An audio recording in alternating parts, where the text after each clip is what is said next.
Hold on. Oh, let me do a proper introduction here. Jeff Reese, hello from Canada also. Ray McDonald from Dover, Pennsylvania. Roy MacDonald from Dover, Pennsylvania. Hello, Greg. Hello and welcome to the Friday Night Pro League, live from Central Park Lanes in East Boston, Massachusetts, where the home team, Central 3, number 1 in the standings, takes on the visitors from Exeter Lanes in New Hampshire, Team Exeter. 11 points separating them, 2 points per string, 2 for total, 8 in all in this match, so the gap could close to 3, and even though Central 3 has been on a long winning streak, nothing is for certain when these two teams are involved. My name is Greg Gouillart, you're watching Candlepin Bowling Network, and alongside me on the call is Paul Grant. Hey Greg, how you doing? First of all, Karen, Jeff Cutting, thanks for watching in 80-degree Florida today. Thanks a lot. Rub it in. Wilfred Heyman watching another Friday night from Cape Ray, Newfoundland on the half hours. What's up with that? There's other countries that have half-hour time slots also. 7:30 local time start, 8:30 Atlantic, 9 o'clock in Newfoundland. And they try to get started early, but them's the breaks. Here we go. And 2-9 drops to start the match. Jonathan Boudreau and the King. Spare to start the first of 3. Nick Norcross has the sleeper of the 9 and back on 21 here at Central Park Lanes, East Boston, Mass. Friday Night Pro League underway, 1 versus 2. He gets a spare. What a start. This could be the war of 2026, you could say. If you're new to Candlepin Bowling, welcome to our game of Northeast North America. Roll 3 balls, play the wood where it falls. Strikes are rare. It's a game of, in this case, probably many spares. And Boudreau, the dreaded half Worcester, 3 in the 9, 12 through 1. That's what happens to the rest of us most times. Norcross goes right a little better in a sense. He gets 4, 14-12. 2-pin lead for Central 3, the 1 seed, the defending champions. Exeter, Boudreau, 2 perfect. Not happy with that. Not a perfect shot. No guarantee you get the head pin. No guarantee the head pin will be good. Norcross, good try. The 7 try to get a flip off the lip, but it won't go. Boudreau, an average of 117, actually 118 road composite average. Norcross, say the same. Jonathan Rare, 6, negating the spare 2. That's Paul Grant, only 18 through 2 at the mark. Norcross gains. He hits the wood at 10, 24-18, up a touchdown early.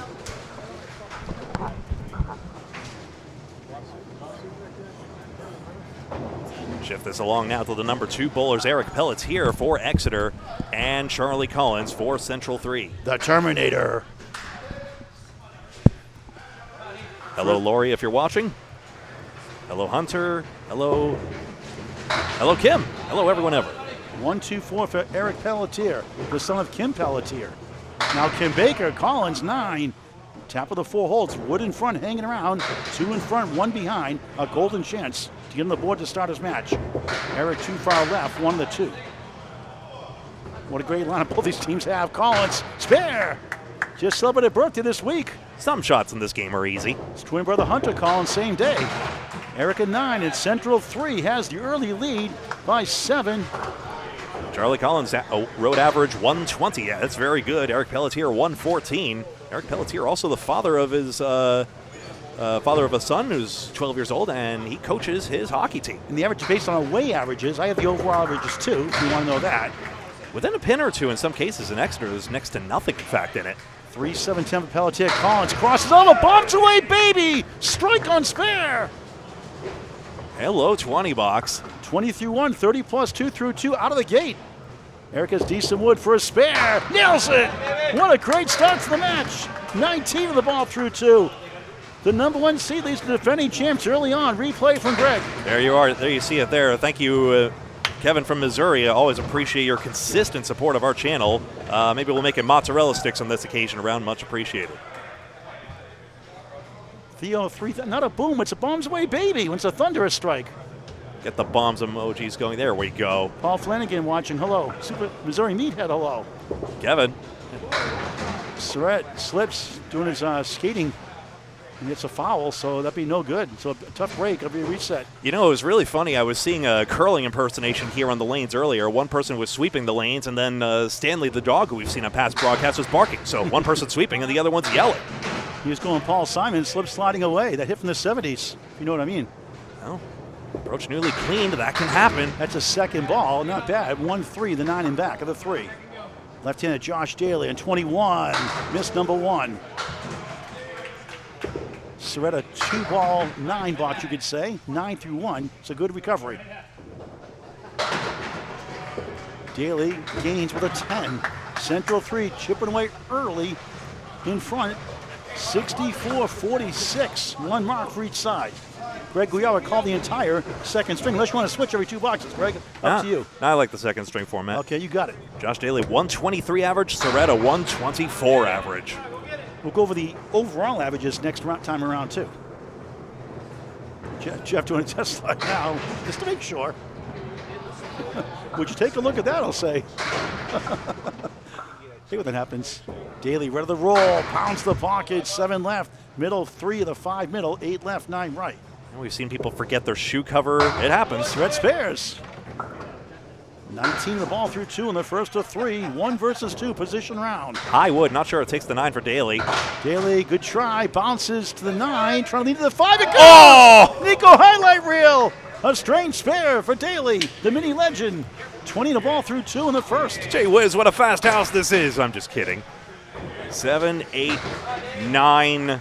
Style points. 5. Style points for Daley. Look at that one. Would you take a look at that, Jeff Surette? And we'll judge the Americans fairly. Kidding. Again. 74-56. Central 3 up 18 right now. Here's Dave Barber. In the pocket, 7. The object pin in the middle is the 2. Left the 4. Right the 5. Here's Waters roll. Justin Waters in the 4th spot. He spins 8. Wood charging toward the 6-10. Not enough on it. Barber for a spare. Right down the heart of the lion. Oreo Cakester shot. Middle cream. Wafers on the outside. Oreo cookie shot. I used to be a cream first person, but then I ate it all at once. Waters just missed. That was close. Talking about Oreos. Barber an 8 to start his match. I used to like the Oreo cookies. Now I can't eat them anymore. I love the Oreo Cakesters. The soft version of Whippy Pie. A bowl and Agawam bowl. Give me a small box for Christmas. I didn't know about it till the end. That's very nice of him. At the Agawam Bowl 9 pin December 14th. That's on YouTube on Candlepin Bowling Network. Not the Cakesters, but the bowling. Waters gains for the 9. Justin Waters top road average in the whole league down to 127, and Dave Barber 116. Head pin hit, 7 goes. Give him 2 points for the bush leave. Not anymore. It falls down. 2 wiggling 4th. 8 behind the 2. Waters crosses over, flies over the bundle of 5, the bucket shot in Canada. It seems brutal, but when the ball doesn't drive through, that's the tough breaks that happen. Dave didn't miss by much. Not happy with that shot. Gave him millispecs. Well, that's. And the wood sticking its tongue out, an obstacle you have to dodge. Waters for a spare. Can't get to the 6-10. Both these teams in the finals last 2 years, each winning the last 2. Exeter last year, Central 3 2 years ago. Must be an easy game if you could just play the fallen wood. David 9, 17 through 2. Waters splits the uprights for a 10, 19 through 2 on Candlepin Bowling Network. The ESPN of Candlepin Bowling is Candlepin Bowling Network. Now, over 2,600 videos, over 5,600 subscribers. We cover all the class of bowlers all the time, everywhere. And believe me, we know everywhere. From Maine to Canada, Massachusetts, where we are now. Hampshire, miles and miles. Belfast, Maine, 2 weekends from now for the state 3-person teams. February 20th and March 12th, need a replacement that Friday night in 2 weeks. Here are the anchors, Chris Boisvert. Crosses over, he's got the bundle of 5, the bucket shot in Canada. Hello, our friends up north. Fireball, Danny Harris, just 4. Also known as the Starlight 5 around these parts, former East Boston Bowling Center.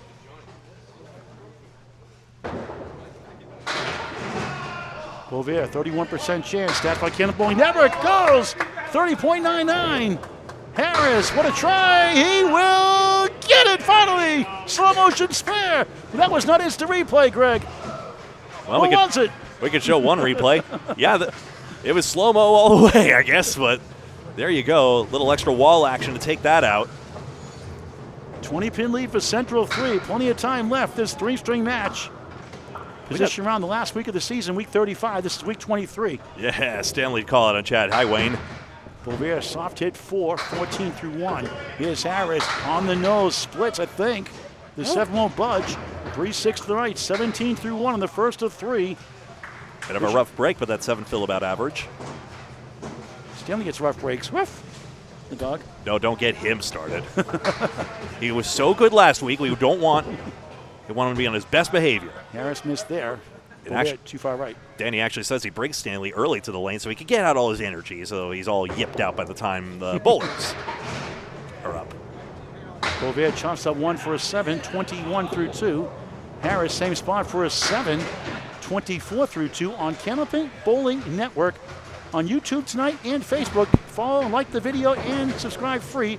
Never a charge unless you want to do super chat, not super beats. Yeah.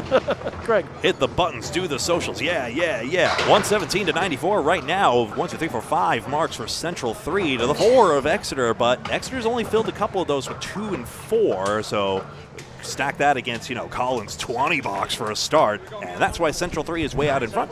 23 pins and 2 hits aside, which is what we indicate with the yellow numbers to the right side of the scoreboard. Good to see Wayne Penny, a fine friend from Michigan.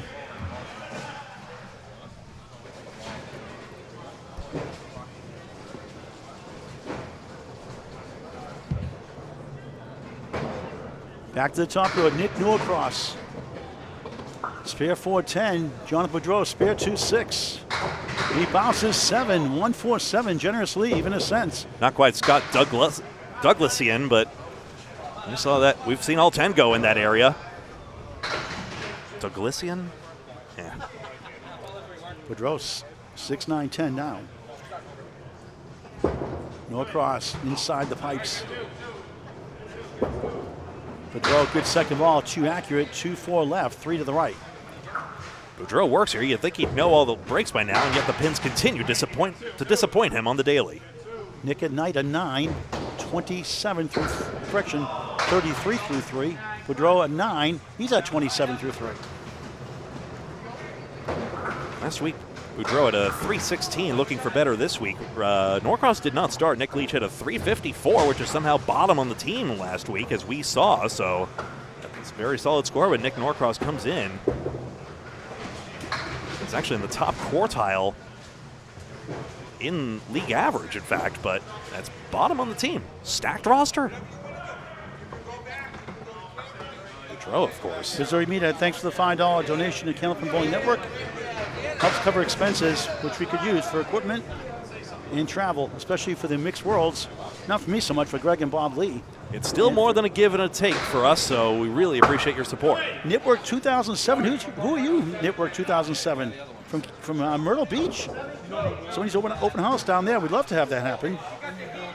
7 pins not set right there. There's a possible issue with the 2, which is why Joe Stella pops up on your screen right now when we have a look here. Nico, you're not going to be 70 on Tuesday. Give me a break. You're too young. Sally Sprout, Idaho watching. What part of Idaho, Sally, are you from? Wilfred Heyman again watching. We mentioned you earlier from Newfoundland. Look for it every Friday night. So I understand that Bob Lee actually did our second ever duck pin stream. He apparently took a few folks. Jim Nestor, he said, Nico's telling me Jim Nestor, Nate Fontaine, and Josh Lowell, who I think already play both forms of bowling as is. So there we go. We got our second duck pin stream. And we have 10 pins on the plate on 22. Thanks, Charles McCarthy, for the great, kind words for Greg and myself. It means a lot, helps a lot. It's frustrating sometimes dealing with the bowlers, but in the sport, it's hard to deal with, the broken lane sometimes and the perfect coverage of the stream. And try to make everyone happy. The streamers watching, the people watching at home. It brings out all sorts. If you can bowl properly and act properly, you can play. Norcross just missed number 1, no kickback. Boudreau, good bid, 8 and a 10, no wood, no luck. Grindle from watching, is it Grindle? I keep forgetting it's Grindle or Grindle, I believe. I should know that by now. Oops. Paul Boudreau, thank you for watching. Nick at 9, Boudreau, same thing. Greg's monitor goes out, so Greg will give you the scores here in a minute. I gotcha. There we go. So it's 135-112. Central 3 has the lead by 23 here in the first. 2 marks for each side. 1 coming up here for each bowler. That monitor's been playing tricks on me all week long. But tricks of the kids. Eric Pelletier and a spare. Charles Collins determined here a spare strike start. I don't think they showed tricks ads during Nick at Night. But anyway, not once upon a time. Pelletier, 7-1-2, 9 and back. Collins, 3-6 right, 4-7 left. Second ball on the strike. What a try. 8 in the fill, 38 through 2 in the first of 3. Position round, 1 versus 2. Pelletier, couldn't get the 9. Chris Boisvert thought he had it. Collins, perfect start, 10.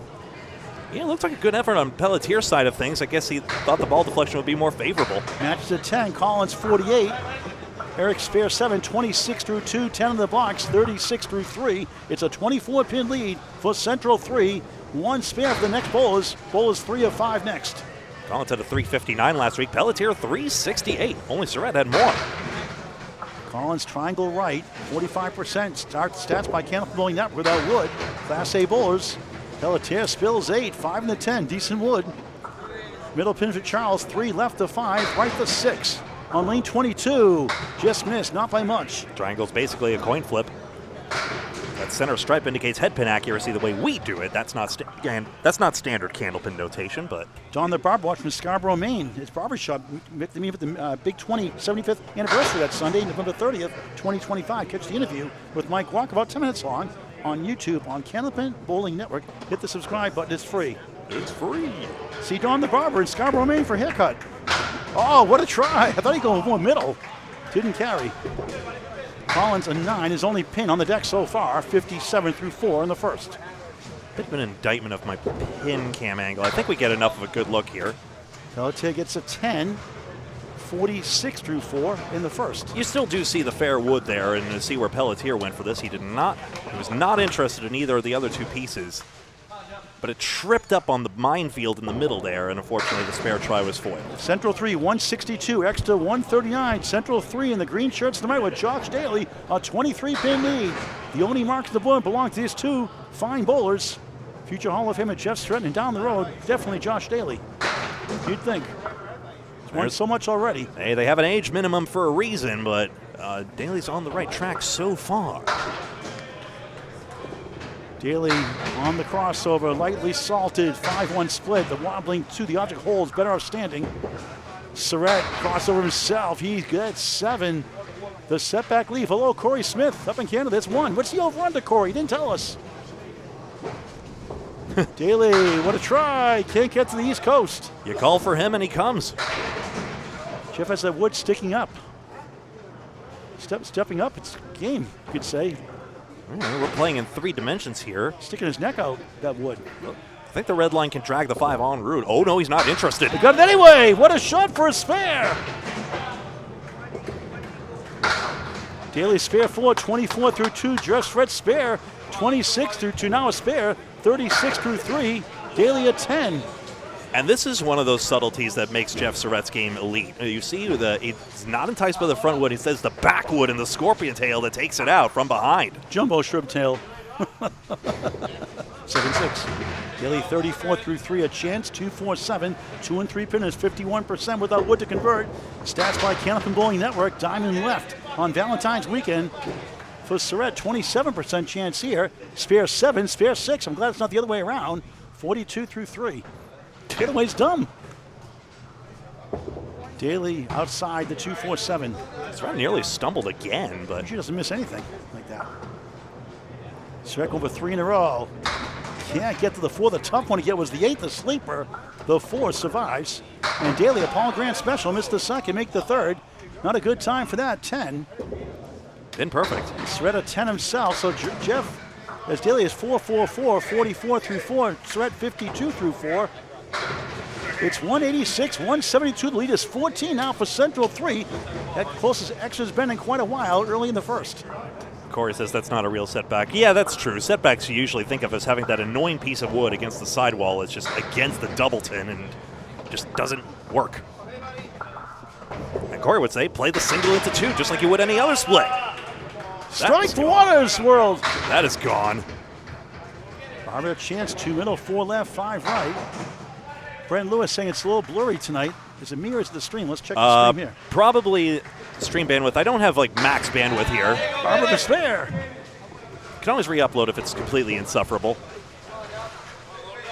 We do our best to give you live broadcasts. We're not plugged into the Wi-Fi there either. Yeah, Brent's definitely not crazy, but we do what we do, and the 4-pin goes like it should.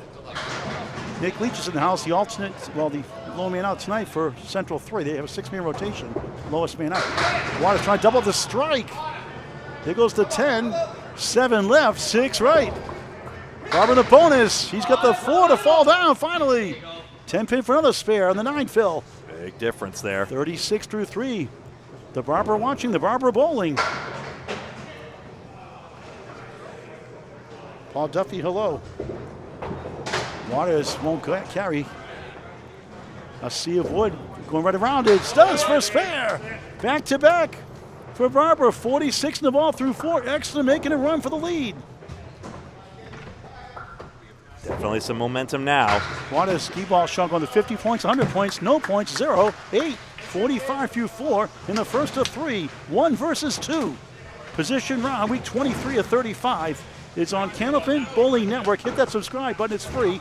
And for live notifications like tomorrow morning's ladies 50 plus and 1 under, 7 strings, 7 matches, 5 on 5, round robin all day. You'll get notified when we go live. Candlepin Bowling Network in high definition, YouTube only. Like and share the video. Like and follow us on Facebook as well. If you want to donate, you go to Super Chat, not Super Beats. No vitamins for this broadcast. Boisvert spilling 8, 9. 3 falls down, 9 holes behind. Oh, what a shot! The bucket of 5 is gone. He kicked the bucket in a sense. Harris spare 7 box spare, 34 through 3. Boisvert spare 4, 7 starts, staring at the 9. T-Wood shape in front, barrels through, spare. Each getting spares in the first and third, each with a 7 in the middle box. 31 on the ball through 3. What a battle early on. It's an 11-pin lead for Central 3. Minus a hit for Exeter, of course, so. Single-digit lead virtually for Central 3 as of now. Exeter has had 4 of their last 5 marks. Harris hooks left, 6, 1, 3. Wiggling 6, 7. Spare 6. He said the funny number. Boisvert, pocket shot, 8. Wiggling 2 left, 5 to the right. 8 fill, 39 through 3. Harris missed everything. He thought he favored his chances with the ball deflection there. Harris throws left to right. Glancing the ball off the 1 into the 7 was the idea there. Third ball will be a safer shot, I assume. But small earthquake in Irma, South Carolina. Harrison 8. Not my fault. 48 through 4. Boisvert trying to gain 2 with the king with the wood in front. Takes it down, the 10 goes. After the spare 8, 49 through 4 on Candlepin Bowling Network, unofficially 236, 229. We'll get the update in just a moment. 236 to 229. Oh, thank you, Paul. Well, what I meant, she's going to score check for me. 7 pins we show. So that's all confirmed. So it's a virtual tie, folks. Remember what I was saying about look at the hits to the right side of the scoreboard there. It's 7 pins for Central 3, minus that extra spare for Exeter. So now we've got ourselves a close game.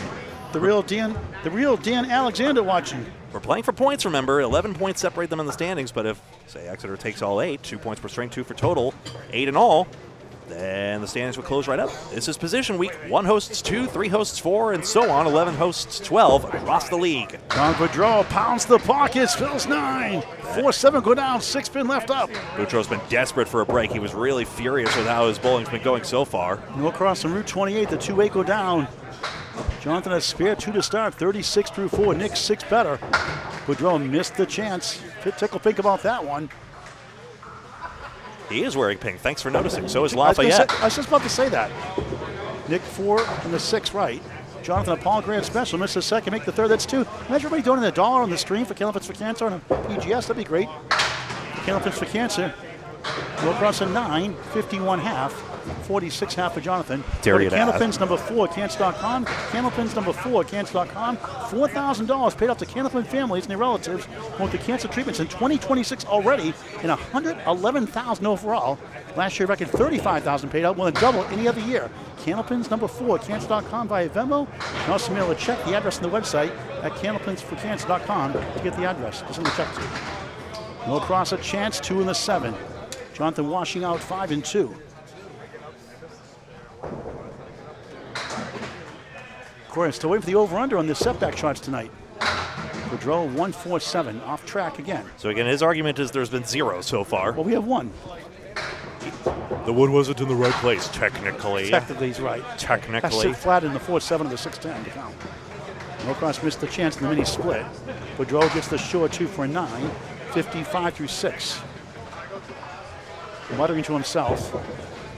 Norcross a 10. He sits down at 1 above par, 10 a box, times 6, 60, 61 through 6. Correct. There we go. So pretty much status quo at this point. Central 3 up touchdown plus 2 extra points. 7 the lead. Down the mark. We got a virtual tie, folks. Dave Barber's the spare for Exeter. Coming up soon. Headpin accuracy's been pretty good overall across the board. That's just minutes away on your alliteration station, Channel 7 News, where everything is the same letter. Collins, 4-2 washout. 4 horsemen plus the post, the 7 for Pelletier. Eric, 44 through 4. Good bid. Headpin only. Ouch. Yikes, nouch combined. From the dictionary. YUCH. Collins gets the 4 to go. Can't get to the 4-7. Good effort. At least he got those pins. Boy, those pins didn't behave. Pelletier rockets 3 for 9. 55 half. Collins at 10. 67 half. Excellent half for him. 8-pin lead for Central 3. The number 1 seed leads the defending champions, the 2 seed Exeter. I think they won each other 2 more times this year, at least 1 regular round, and then I believe 1 position round if they stay 1 and 2. At this rate, just like men's worlds, these 2 squads just cannot stay out of each other's way. Collins just bounced left, literally. Central 3, a lot of overlap with the Academy Lanes Worlds teams and champions. Exeter, a lot of crossover with Exeter's Lucky Strike. Pelletier, great shot, got it to go! Pull the chain on the 7. How about that one? Collins the answer, can't get to the West Coast. And just like that, Exeter's made that mark, and now we definitely have an Exeter lead at this point, if they can fill. Barber 19 and another was a big way to reverse that trend from earlier. Collins Pacific Ocean shot for 9, 76 through 6 in the first of 3 on Candlepin Bowling Network. So tricky for the lefty to dig into that 1-3 pocket there, but he does. Gets a piece of that wood, and it works. Josh Daley, Heather Tremblay, a punch a ticket, New England knockout, 3-team semifinals along with Scott Bradish and Jake Bohannon. Sunday, I'll cover the final semifinal round at Villas at 1 o'clock at Ryan's. Sean Rock, Paper, Scissors, AJ Quinn take on Dan Schnott and Billy Jackson Jr. just after 1 p.m. this Sunday. Strike for Daley! This Sunday after 1 o'clock from Ryan's and Millis. Live coverage on YouTube on Candlepin Bowling Network. New England knockout semifinals. Triangle won't go. Now Daley gets 1 back for his team. 2 spares to 1 strike for Exeter. Surette gets the 10. Back-to-back 10, 62 half. Daley, 54 plus 2 through 5. Had a spare 4 in the second. He's perfect so far with 3 10s in between. 7-pin lead for Central 3 right now. 2 marks to 1 for Exeter, a virtual tie in the match. Surette in the middle to the right of the 1 and the 6. Got the 3 pocket. 4 down, 6 to go. Daley looking for the Daley double on lane 21 upstairs here at East Boston at Central Park Lanes, East Boston, Mass. Pushes right, trying to tip it down, almost the double. 4 try to lean to the 2-1. Among one of the quickest throwers in the game. Surette, a little light, 2-4 in front, 8 hiding behind the 2. Daley going for the big 20 in Naughton, Scarborough, Maine. He gets it. Spare and strike, 64 through 6, 74 the ball through 7. Surette 9, 71 through 7. Now Central 3 takes the virtual lead back. 18 pins minus. 2 marks to 1 favors Exeter. 1 here from Dave Barber, who has back-to-back spares. A spare 9, now a spare. Justin Waters had a strike 8 in the third, 45 through 4. So Central 3 now filling their marks a full 1 pin more on average. That adds up down the line. Check mark left for Barber, spare 9, spare 6, 52 through 4. Here's Justin Waters from Ryan's and Mills, Natick, Mass, his whole life. Pocket shot too accurate, 4-2 split, youch. Barber denied 3 in a row, got the 5 out of the way. Is there a 21? Is there a downstairs? Yes, there is. 12 lanes downstairs. Waters trying to slide it over. Good try. Can't reach the 4-7. Good effort nonetheless. Barber up the wall. Gets the 10 to go. 62 half.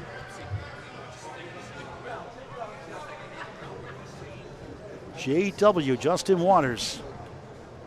The one and only. Object pin for 9. 54 through 5. Trent, yeah, pinned out very well for 9. Here's why. I believe the ball is going to pass through a gap, and that's why Waters gets stuck with this mess after a headpin hit. And yes, it just sails through the gap, made up by the 3 and the 5. Back to live action. Barber rolling 9 up the wall, trying to get the 4 for a strike. Not quite.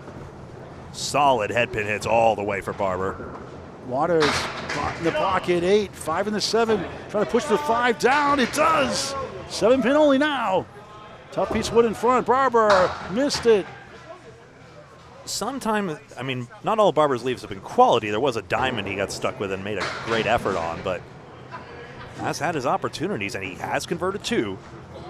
Can the Bulls get 1 mulligan a match? That'd be a nice rule.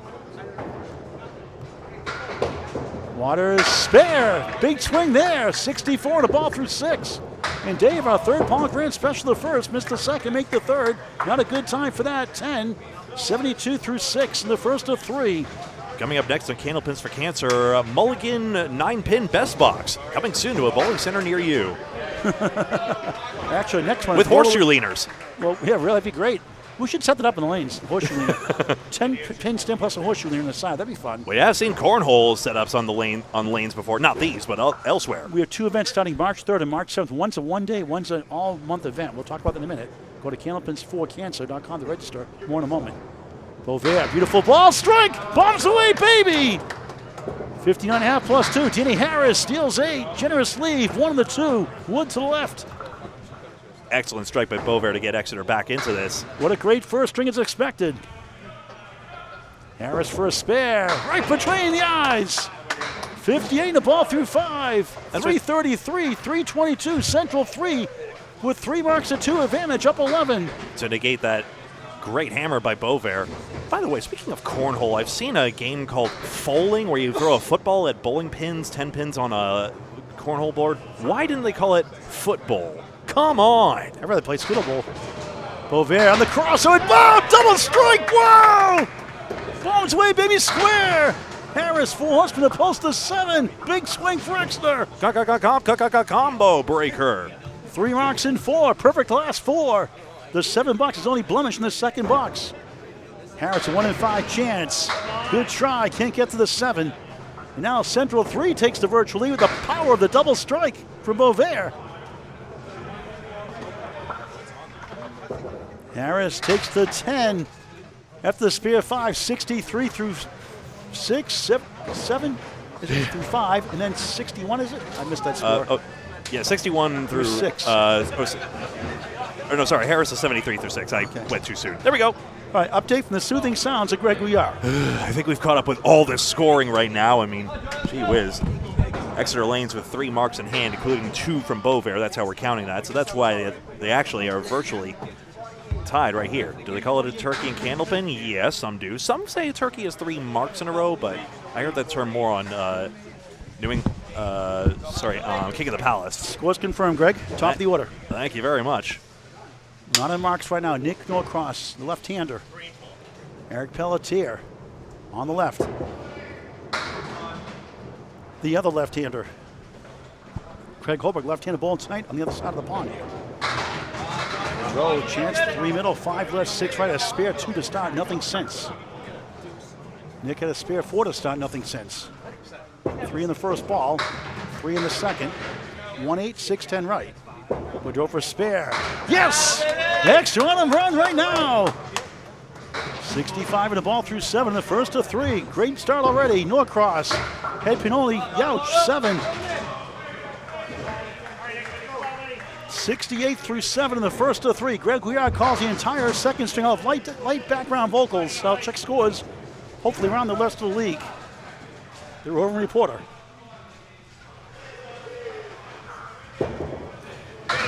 Norcross trying to get back on track. 2-4, 6 right. Unbelievable.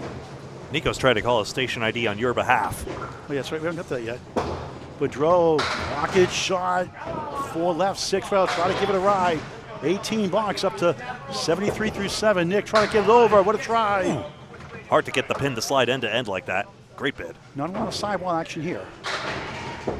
Boudreau, helicopter shot. Won't carry to the 6. Good bid nonetheless. And the Gutterwood ruins that shot. And Nick on the 6 for a 10. 78 through 8. Third 10 of the string. Second to last 3. Had 3 9s at one point also in a row. Jonathan takes the 10 box up to 83 through 8. The lead is X's right now, 370, 365. Don't forget Boisvert, the anchor. Chris Boisvert on a double strike next. Ankle Bowl later on, I should say. So Exeter is a big lead. You are watching Candlepin Bowling Network on Facebook and YouTube. Please like the video by hitting the thumbs up button if you're logged into the platform of choice. And don't forget to like and follow on Facebook and subscribe on YouTube. Hit the buttons, do the things, so that you're always in the know about the latest Candlepin content. And I forgot to say, let's pause 7.9 seconds for station ID. Oh no, you've done it again. This is Candlepin Bowling Network. Collins pushes 6. He had a good start to the match. Strike spear 8, nothing since. Pinning well. Eric Pelletier, look at this one, left to right. 7, 5, 6, my goodness. But on a spare, 72 through 6. Collins 1, 6, 10. I think we'd go maybe middle right of that wood. Let's see. Right side of that left side of the 6 pin by the 5. Let's see. Go for the 5 pin instead. I don't think he tried to do that, obviously. It's a crapshoot sometimes. Gain some pins, though. Now he goes to the middle wood for a 9, so decent pinning. But he gains 9 to a 7 on Collins. Collins 83, 2 less for Eric Pelletier. In a great first string in the War of 2026. 14-pin lead for Exeter. Collins back in the pocket, 3-6 right, 4 to the left. Give him a break. Pelletier slides left and steals a bunch, 7. Backdoor all cleared, 1-3-6 chance. Give him a break or give him? Collins, what a try. Yeah, really, Pelletier got the break literally. Charles like, where's my break? Eric missed the chance. Didn't get it to break left to right like he's used to. And Charles does it the hard way at 10. 93 through 8. Third 10 of the string. Not sure if the early drop at the line might have ruined it. And our 4th Paul Grant special missed the second, make the 3rd of the 1st for Pelletier. Not a good time for that. 10, 91 through 8. And that time he did put it on the rubber foul line, but it carried perfectly. Go figure. 14-pin lead for X. They got a double strike in the board. 2 spares for Central, 3. And those scores include the 2 strikes, not the fills, for Boisvert right now. Exactly. So it is truly a 14-pin advantage for Exeter since Boisvert is filling 2 marks and Daley and Waters are filling marks. Middle bowls of 5. 2 giants in the game. I will do my illegal IDs as quickly as I darn well please. Daley on a spare. Pushes 8. 82 through 6. Surette, bouncy balls, left side 5. It's 71 through 6 coming in. A spare 7, spare 6, 7-6 in the second and third. Not the other way around, thank goodness. Daley connects another spare. So some call this a turkey, some do. 3 marks. Oh, what a try by Surette. Couldn't get to the 10. Didn't miss by much. That wood dove off the back of the plate before it got to the 10. Daley 3 marks throw, 92 in a ball. Surette wasn't there for a 9. 80 through 7. Here comes Daley. His team has 2 marks. Both spares, a double strike for Chris Boisvert for Exeter, and a great first string. Right now, it's a 5-pin lead for Exeter. Out of Exeter Lane Shooter Sports Pub, be there tomorrow after 9 o'clock for the ladies over 50, 1 under, 5-on-5, round robin, 7 matches scheduled on YouTube here on Candlepin Bowling Network. Let's support the ladies' game. That's going to be a great connection among generations. Looking forward to seeing that. Oh, look at this, the 2, the 4 go. Huge break. Spear 8, spear 9, 101 through 7. Surette in the pocket off the wall, 7, tough one, 2-8, 7 left. Wood gives him hope. They go right at that pin. Could use the wood in the middle if he needs to. Deadly pinner, right on, spare, 4 in a row, the mini legend. 111 on the ball in the 8th. Surette trying to get a bounce over. Oh, what a try, the wood whirls and twirls, wheels and deals, won't carry. Hooks it for a 9. 89 through 8. And Daley put the team on his back right now. 419, 414. They lead by 5. Who calls him to a double strike? Who calls him the mini legend? I do. Oof. Bear it all. He's like, yeah, Paul, come on. Got to call him something, you know? He's a legend in the making. This is what happens when you reject his nicknames. It's right. We had 2 he had for a while. The Destroyer. One of them. Barber, that's a strike ball there. It's still good. Maybe a strike. It's 9. The triangle broke up. High piece of wood by the 7. Follow. Spare 7, 71 through 6. 2, 4, 6 right for Waters World. What a try. This could be a tough piece of wood. High up on it. Got it! Spare! Barber 2 in a row! I was worried. Sometimes that piece of wood snaps on him. Instead, Barber drives it through. Correction, 1 in a row. Back earlier, I should say. 82 in a ball through 7 in the first. Waters gets a 10. He was denied 2 in a row. 81 through 7. 436, 424. It's a dozen-pin lead for Central 3 on the right. Mark situation. Extra double strike a spare, so 1 spare for Central 3. So Extra, you could say, has the virtual lead right now, barely. I agree. 8.3 strike fill, 6.5 for spares. Stats by Candlepin Bowling Network. Waters goes left for 5. Greg has the second string call. Barber spills 9. How about 10? Wood circles the 6. Got a jolt. 9 fill, 91 through 7. Second 9 fill for Barber. Waters trying to stop the bleeding. What a try. He got it. Masterful shot for a spare. Barber, another one. Waters 91 through the ball through 8. Barber back-to-back for the second time in the first. 101 on the ball through 8. Don't you just love Candlepin Bowling? These two teams just do not leave each other alone. Mark for mark, tete-a-tete. Leave me alone. And I tell you, that sidewall bounce by Waters, I mean, that is not an easy shot, the 4 horsemen in that inner pin. That was actually a hit in the 70s. Leave me alone. Leave me alone. Please leave me alone. Who sang it? I think it's Helen Reddy. I'm Casey Case on this American Top 40 from Central Park Lanes, East Boston, Mass. A long-distance dedication. Boudreau, double strike, 6. 3 wiggles right, 2, 4, 7 left. Oh, wow, what a shot for the fireball. Danny Harris, spare. Don't you just love Candlepin Bowling? 83 in the ball through 7, 26 in the first. Double strike box for Boisvert. 75 through 6, 85 in the ball through 7. Is he greed? Does he go for the wood or does he go for fill? 1 to 3. Oh, that was close. 6 in the double strike, second one. 91 through 7. An episode of John Quinones, What Would You Do? Now we'll go for the short 3 in this case, I think. The wood was very vertical. It's not to say it was guaranteed to take it. And it wouldn't be fun if you got the 10 that way. He gets a 9. The power of the double strike, 100 through 7. 464, 456. Extra hanging on to an 8-pin lead, but marks are against him, 3-1. Central 3 now has the virtual lead to go back and forth. Harris, blast 8. Here comes the wood for more. Holds on the 5, 7 left, decent wood. Excellent turn on that wood. 91 through 7 here at Central Park Lanes, East Boston, Mass. Boisvert back in the pocket, diamond right, left side rather. 2 middle, 4 left, 5 right, 8 behind the 2. Harris sweeps it down, spare. Back to back, he's got 5 marks in the string. 1-on-1 on the ball through 8.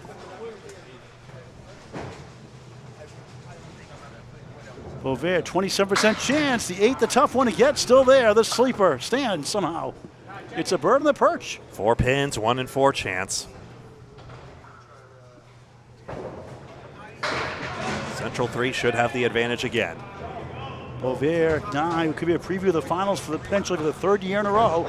Each taking turns the last 2 years. Excellent defending champ. Central 3 won the 2024 campaign. Let's get an update from Greg Gouillart. 474, 473. I show it as 3 marks to 1 for Central 3. This is when I'm really curious about the scores at this point, I confess. And Nico went to station to 8.9123. I did something like that one time, Nico. Ended up being like less than a second. The way I said it. Let's get the score update here real quick. So we show it as 474 to 473. Paul's confirming that lickety split.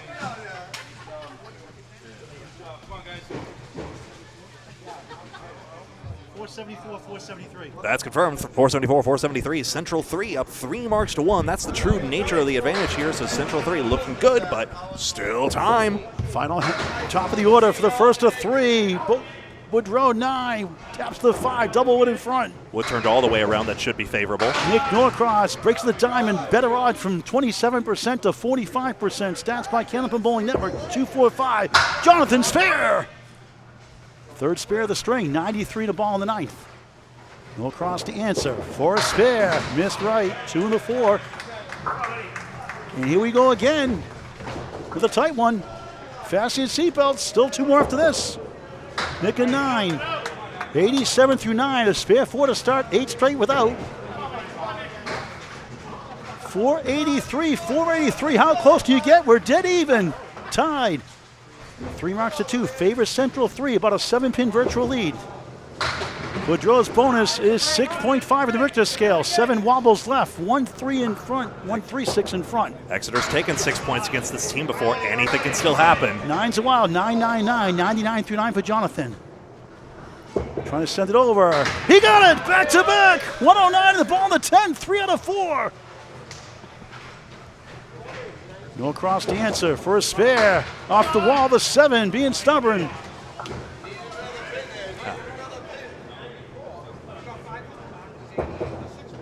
Takes the 10. 97, disappointing opening string for Nick Norcross, but that's why you have a team. And Boudreau's reset, here he comes. He blasts 9, what a finish. Not his best step at 118. God, I love how Boudreau just sets it and just goes for it. I mean, technically, you're allowed to reset any time as long as you don't say reach over the roll return, which is not applicable here. Exeter takes a 15-pin lead, 508, 493 with 3 marks to 1. A virtual tie yet again. Exactly. We figure a mark is about 6.5, a spare is 6.5 more specifically, so there you go. SDGAKATBK. I'm not sure you are. The match is a war. I agree. The war of 2026. Pelletier, 4-7 chance. Collins slips 9. How about 10? The 6 holds. The 9 filled and the 10 and the 5, something like that. Pelletier missed left. 4 pin still there. Collins a chance for a big swing here again. Not by much. He nails it. Spare. 103 in the ball of the night for the Terminator. Pelletier takes a 10, 101 through 9, back-to-back 10s, second time this string. Which mark will be the deciding one? Pinning is basically even. Central 3's only left 21 pin standing, Exeter 22. 4 marks to 1 favors Central 3, down 15, but they have the virtual lead. Eric Pelletier trying to make up for that one there. He gets 9. He's got the 6 this time to contend with. Collins, the extra session on lane 21 upstairs. Soft hit 3. Ooh. Big break for Exeter in a sense, 106 through 9. Virtual tie again. Eric missed again, youch. 2 missed chances. Single pins he just want to make. Collins, 1 of the 7. Pelletier's bowling is good. Is it great enough against this great team? He's got a great set of teammates too. Not there, 9, 110, first string to Eric Pelletier. Collins gains with a 10. Ended with a 116 opening string. 527, 516 defending champions, the 2 seed in position round. Exeter leads the number 1 seed. Champions 2 years ago. Central 3 by 11, 527, 516. The problem for Exeter, 4 spares to 1 against them. Time left still for them to get the first 2 points. 3-1 now. 3-1 now, sorry. Any mark. Jeff Surette, 6'10", one in between. Any mark here could be the winner. 2 points on the line, and then a second string after this we plunge right in, so in case you're not already holding on for dear life. Daley's 4th spare in a row. Bouncy ball's 5, took something off. 116 through 8. 4 even, I think. Surette can take advantage. No, they've missed last 3 chances. 2 pinners twice and 1 pinner. Wow. Daley, 2 full.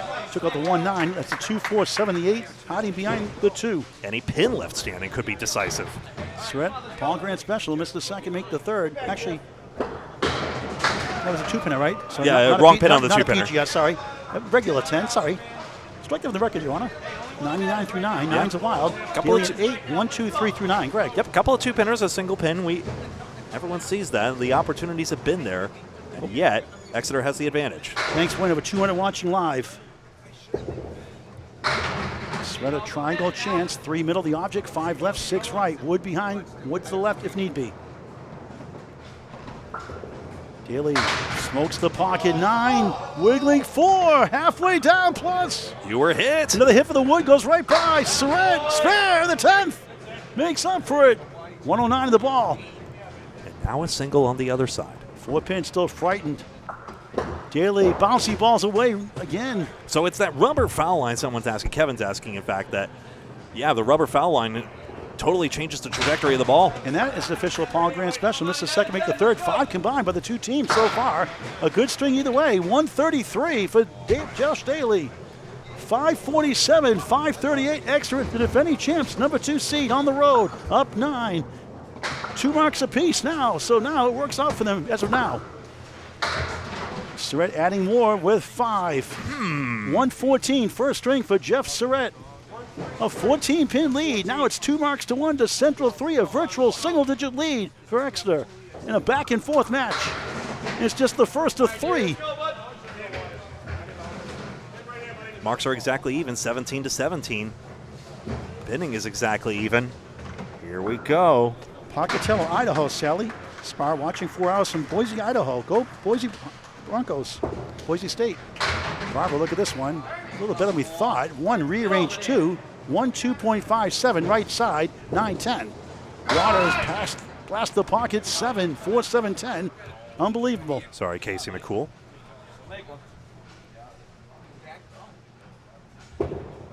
Barber too accurate.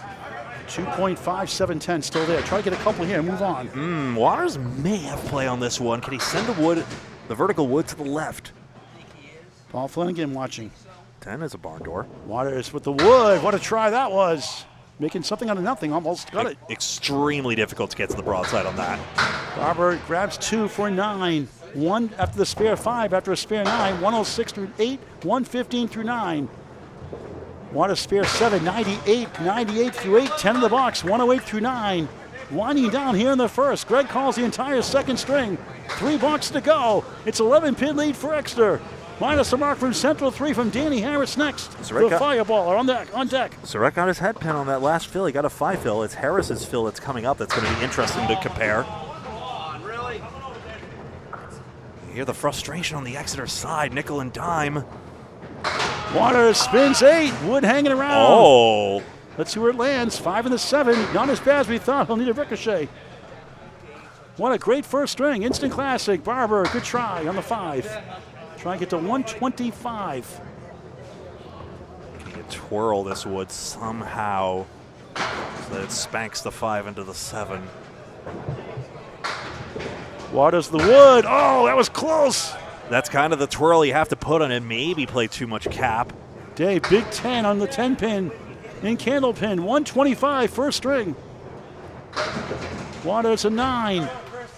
117 first string for Waters roll. 117. 2 boxes, quick update from Greg. 12 pins minus 1 hit coming up here from Danny Harris. If he gets the double strike, then Central 3 takes initiative. Any big count and another, honestly, from Harris. 2 boxes to go in this thrilling first string of position round. 1 versus 2, living up to the hype. As is, Boisvert's double strike seems to be the differentiating factor in this string. Despite the fact that the following fill wasn't exactly what he wanted, and he played that aggressive shot on his second ball of that fill. Here we go. This show station for all things Candlepin Bowling, Candlepin Bowling Network on YouTube. Like the video, share with your friends and family, invite them to bowl. Like and follow us on Facebook. Boisvert, double strike earlier. 2 left, 5 right, wood between. Harris, 7 maybe. Not the one he wanted to go. The 10 goes. The rocking 4 will not. 3 to the 6 to the right. Heartbreaking 4 pin. 7. 108 through 8. Trims the lead to 5 for Exeter right now. 2 pinners basically ahead. 1 pin. Advantage Boisvert. Cashes in, spare. 119, the ball in the 9th. Harris to answer. What a try. Not enough, and I think Boisvert got wood first on this spare try. We'll see it in a sec. What a great first string. Win or lose draw. It's been terrific, hasn't it? Fans are loving it on the stream. That may have been the killer spare. We'll see. It has to be filled. This is why I love doing the Friday Night Pro League Game of the Week. 35-week season. Week 23 here in position round. Harris doinks it over the skee ball shot. No points, a 9. 117 through 9. Is there hope? Yeah, 6 pins plus a mark. If Boisvert fills well, it demands a double. And yes, that was wood first. That's why the pin kicked forwards. We're supposed to be on 19-20. A belt broke down lane 19 before the match. Had issues here last week. We're on 21 and 22. And what a story it's been here. The gate is up on 19. Let's go. Let's move it back. If Exeter goes on to win, maybe Josh Daley will pull an audible. On the bonus, lucky to get 7. 1, 2, 4. Chance 126 through 9. That's crucial. Harris 9 needs a strike, not quite. And Exeter's going to hang on for the first 2 points. It looks like. If it's pinned. Yes, one of these 3 pins, it's all over. For string number 1. Boisvert for the dagger. Bang! Spare in the 10th. After spare 7. And margin in the match. Harris is fair to match. Boisvert 136. 127 for Harris plus a ball. What a great first string. 603, 590. Harris can get to 600 with a big 20.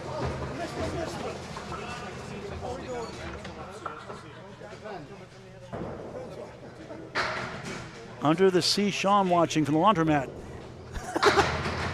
7 left, 6 right, 8 fell for Boisvert, 144. Fantastic first. Harris 2, 129, not enough. A wild first string. Exeter takes it 6-11 to 592. 1 down, 2 to go. And already we can say, wow, wow, wow. Greg with the update and the call of the second string. So you see the 2 points to the left of Exeter right there as we move down to string number 2 of 3. I'll just pop the scoreboard here.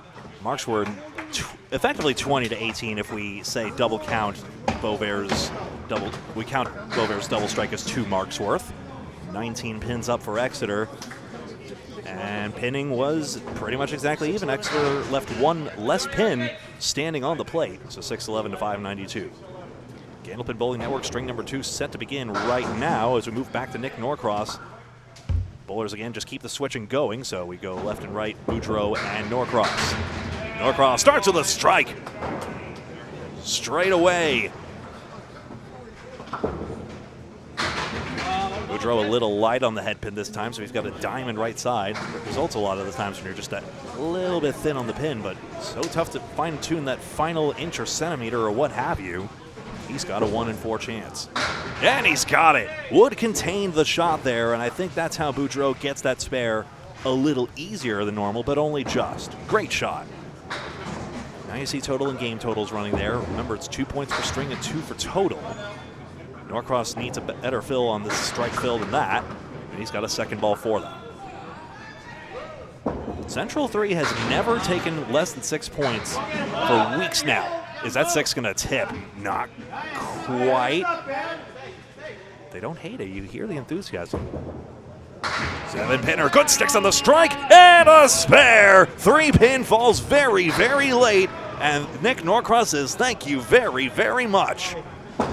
7-10, right side Wood, Boudreau, 18 and another. These are the standings. Not the be right back screen, Gregory. There's the standings. We base it off the points, like the 2 points that Exeter just took for winning that first string. Central 3 has not taken less than 6 points since week 12. We're on week 23 right now. During Thanksgiving. Ever since then, it's been 6s all the way. Exeter, one of the rare times they also didn't take fewer than 6 points was it took a 5-point victory recently. And when they went up against this very Central 3 team. Other than that, it's been smooth sailing. And Exeter did have a 6-2 victory, as I mentioned earlier in the season. Pelletier 2-pinner just wide. On the other side of the 2-pinner this time. Gouillart needing to pin. Good shot here for a 9.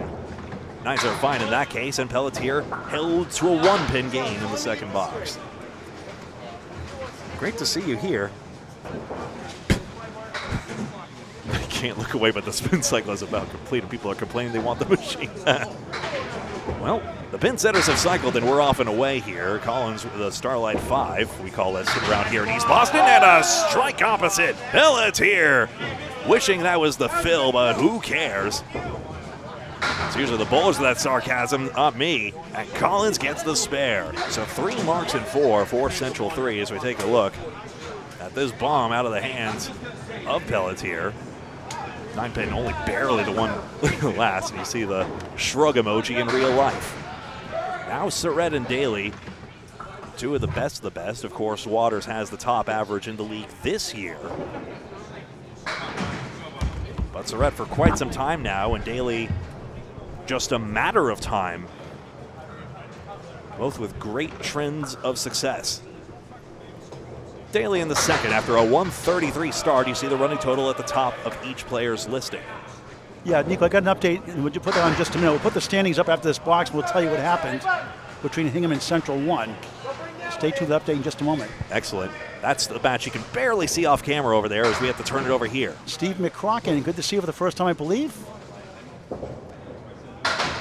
Spare Surette. 5-pinner goes. Wood spun into the 10 as well. Oh, this is on the back of the line. It's just an old-fashioned bowling. I think we're in a laundry. No, it's not a laundry. It's just old-fashioned. Used to be a church previously. The opposite fate of Fico's Bowladrome. Yeah, Wood takes out the 10 beautifully there. You got the standings up real quick, Greg? There you go. That's coming into tonight. Central on the 7th seed, Hingham the 8th seed. Hingham wins on the road. The first string, 576 to 534, a 42-pin lead on the 7th seed Central 1, highlighted by the silent assassin, Chris Jones, 142 for Central 1. Tim Tornado Douglas, a 130 first string, 576, 534. Hingham up 2-0 on Central 1 in the other position round, 7 versus 8. One hosts 2, 3 hosts 4, etc. throughout the league. 1, 7, 8, and 10. Greg Gouillart alongside Paul Grant here. Candlepin Bowling Network live from Central Park Lanes in East Boston, Massachusetts. One of many Candlepin centers across New England and Eastern Canada. 9 versus 8. I'm going to try to call the lane, try to get scores if I can. Put the hard-hitting journalism. Hingham, of course, out of South Shore Country Club, all the way over here. Justin Waters, 127 average. Takes aim here in the second string. Tough one here, right down Saratoga Street. It's the usual suspects, plus a 9-pin, and Barber's got a strike as well. Second one for Exeter in this string, and now they have 5 marks in 7 boxes. Not a given in this game. Watch that table, buddy. Hold up, camera, hold up. Okay, we got there. Waters trying to throw less into more, but the 4-pinners. All right, we're getting algorithm impressions. We're making impressions. That's what YouTube calls it. In any event, thanks so much for stopping on by and any part of your evening or afternoon or wherever you might be in the world with us. 8 bucks for Waters. Oh, and one more look at this, baby.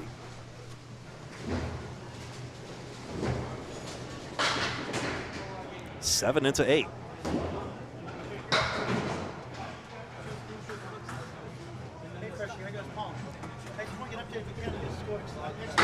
Down the middle again for Waters. Can't get the time of day from the pins all of a sudden. Little opening for Exeter, who's already taken the first 2 points. Whirling dervish for Barber. Oh, and that Wood's going to roll away. Not be totally useless, but I don't fancy his chances on the spare. Waters is 2, so again, the strike fill consideration. How will Barber play this? Has to cut it somehow, and he gets an 8 fill.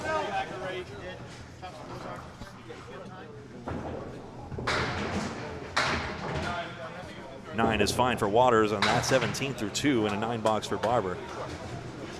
I'm really looking forward to tomorrow's stream of over 50s plus 1 that Paul's doing tomorrow. I was telling the folks, I'm looking forward to seeing that over 50s plus 1 stream that you're doing tomorrow over at Exeter. It's a long day. Hope the knee holds up. Update, I just talked to Freshie Metro. Well, Metro answered the phone. They got Freshie in the phone. He didn't know the official score. They won around 10 to 15 pins. So Metro, the 3 seed, as Harris drops 9, wins in a close one over Shooters Pub, the 4 seed. They're out of Exeter Lanes. Will be tomorrow for the women's event. So 2-0 lead for Metro in the 3-4 matchup position round. Spare for Harris. What's most interesting about the standings, I'll pop it back in just a second. Academy 2 didn't get a single point against Millis. Millis had 2 great performances from John Alosa on 400 exact and Dimitri Dellis 412. And then none of them got into the 360s, unfortunately. So they follow the 5th, but then that means, interestingly enough, they host Lafayette, which, when you see the standings are pretty much a matter of haves and have-nots the way the points have shook out, maybe actually favors it. Position night means it's always 1 versus 2 and 3 versus 4 at this point in the season. Then we'll go back to our final round-robin cycle before one more position week, and then the playoffs, which will be held at Ryan Family Amusements Millis this year. I say right down Saratoga Street because that's where we are, right here at Central Park Lanes, or wherever we might be. There's a great count here, 18 to start it off, and another. Boisvert bends and delivers, sliding that headpin just, and takes out one of the 4 horsemen. So Harris back to back. Getting 4 marks is pretty good, and he's already halfway there. And not living on a prayer. Aha. Whoa. Whoa. Boisvert, the wood's not totally convincing, but he's got it. Drives right on through. Exeter Lanes, 6 marks in that last pair of boxes, and they have only a 2-pin lead. Central 3 got 5 marks, but we see it here. There was one small fill as well, so based on this, Exeter does have the lead, but only slightly as we go into this next pair of boxes. Taking a look here. Boisvert 144 tops in the last string. Daley 133. Also Danny Harris is 129 and Barber's 125. Very noteworthy. Just one bowler south of 110 in that last one, but even if he had gotten to 110, it still would have been a defeat, and Exeter Lanes would have taken it. So power of the double strike on display here. Boudreau looking for more power on that fill. It was a perfectly decent ball, you'd think, but it's 6. Norcross takes out the 2, 5, 9, and 6. Strange game. 3-pinner, nothing cuts across for Boudreau. Both these guys were eyed in their youth and people saying, oh, they're going to be great bowlers one day, and that's holding true to form. Boudreau a 10 box. Boudreau, again, that 118 average has him way up there in the standings. 7 bucks for Norcross, and silly me, I've missed the fill already, so I'm going to have to do a bit of a reconnaissance mission in a second here. 7 for Boudreau to start out this one. Apologies, folks, that happens sometimes. As he's 4 for 4 on the head pin. And the old lemon drop, taking out the 6-pin there. I'll tell you. That's a dollar. Those dollars add up over time. Yeah, it is. He did the thing. Those dollars add up to Candlepins for Cancer over time. Danny Harris for the dollar. Thank you, Danny. There we go. Those dollars add up. Candlepins for Cancer, $110,000 of goodwill done for the community. $111,000, amazing. Greatly appreciate your support. Nice out for Norcross. Gets a 10 box there. I need to check in on this real quick. We'll just try and get other scores in the meantime.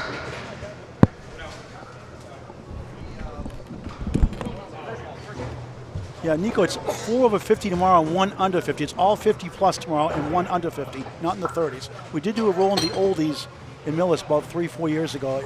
You're right about that. Phil was 4 indeed. At had it right. Thank you very much, Paul. I had the ladies' money match today with Amanda Carroll, Shannon was good, and Madison River and Mario Johnson. That was the Thriller on Candlepin Bowling Network on YouTube. Pelletier strike Phil. Oh no, just 2 on it. And a missed opportunity there. So Brent Lewis, Academy 1, lost to Academy 3, you're saying?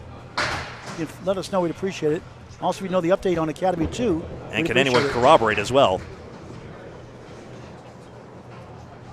Who lost in the lemon drop? Well, not clear on that. Is this Academy 1 lost in the lemon drop? Was it on a spare also? Who was it? I want to know. And 6 boxes aside here. The fill is written as 4 anyway, so that's what I go with here. What a great sport for any age. Isn't a Candlepin cool? Get the word out. Nothing like it for any age. We hope to get the game out one day. Obviously, machinery and logistics are a challenge here, you know. They don't make these things like they used to, but if we get a pin setting solution, look out. Pins are still being made. The balls are still being made. If curling can last based on one rock in Scotland somewhere, why can't we? Something like that. No dice on the 2-pinner. Collins pushing it straight back. Pelletier 10. 9 box for Collins. Isn't it? Brent claiming Academy 1 victory on a tight margin. If that holds, we'll confirm results here. We trust our chat implicitly, as you can tell.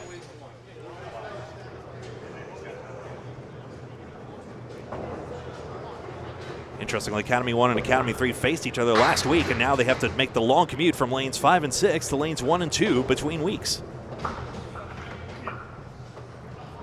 Surette luckless here, 5-6-10 is the setback configuration, but not even with that piece of wood to lament about. Daley the 1 and 3.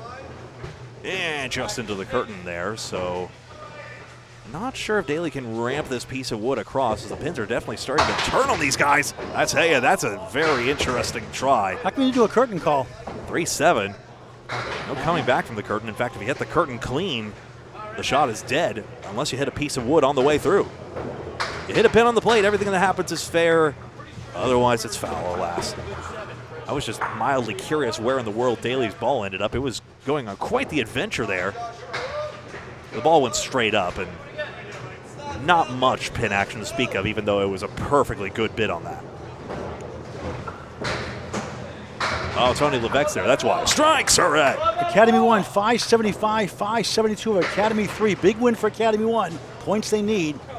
A lemon drop cost them, they said. The best point, was that a spare at the end, Wayne Petty? Who was it? I want $5 for Campus for Cancer. I'll do that there. I'll stop flashing up. Stiff the Magic Man, Tony Levesque. Thank you, Tony. I shouldn't flash the standings up so much, but if you guys want to see the standings more often than I'm putting it up, you can pull down the description on Facebook or YouTube and go to the tiny URL link, because Corey Elise's keeping the standings online this year. Thank you very much to him. I can't scroll it more than that, I'm afraid. Okay. Sorry, bud. I missed that reference to somebody about the Tigers, 1942, whoever it was. I couldn't see that comment. I'll check my phone, actually. Pretty good out. Get over 8 pin. Well, if 9s are fine, Daley is fine. He's got 36 through 4. Not 25 to 6 or 4. One more.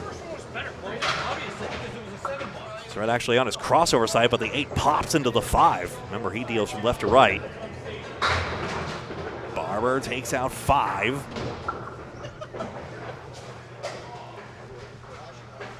Waters has been split bugged, didn't like lane 22 terribly much.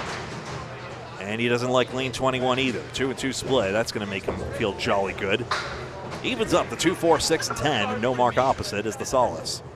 Is solidly and challenge Barber to make a few of these, because he could gain that way. Let's see.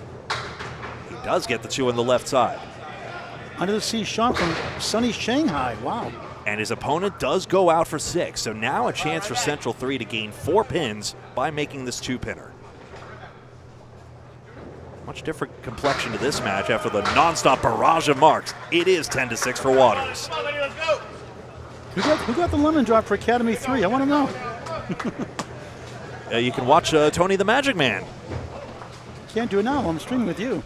Tony_the_magic_man on YouTube and TikTok. 4 pins out for Barber. His Candlepin Bowlers Association, Dave Chestercove, likes this one.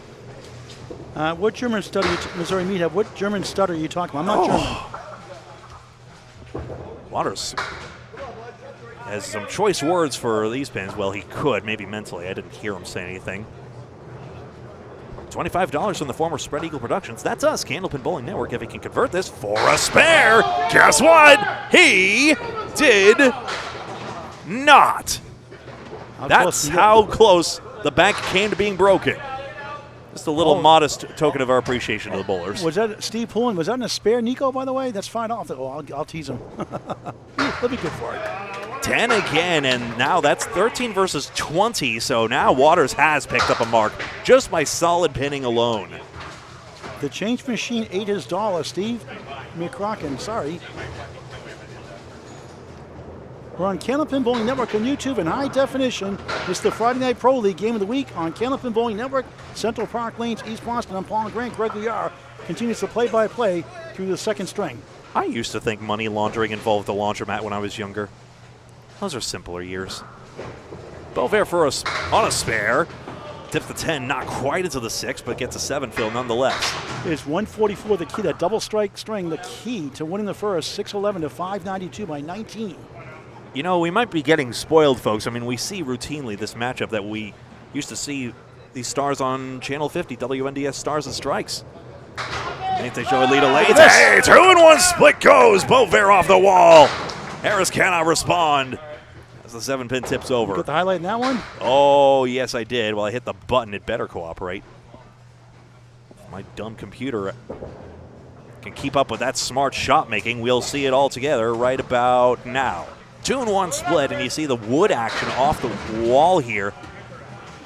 So actually another piece comes screaming out. Do I have time for a second look at this? Right. Do we all?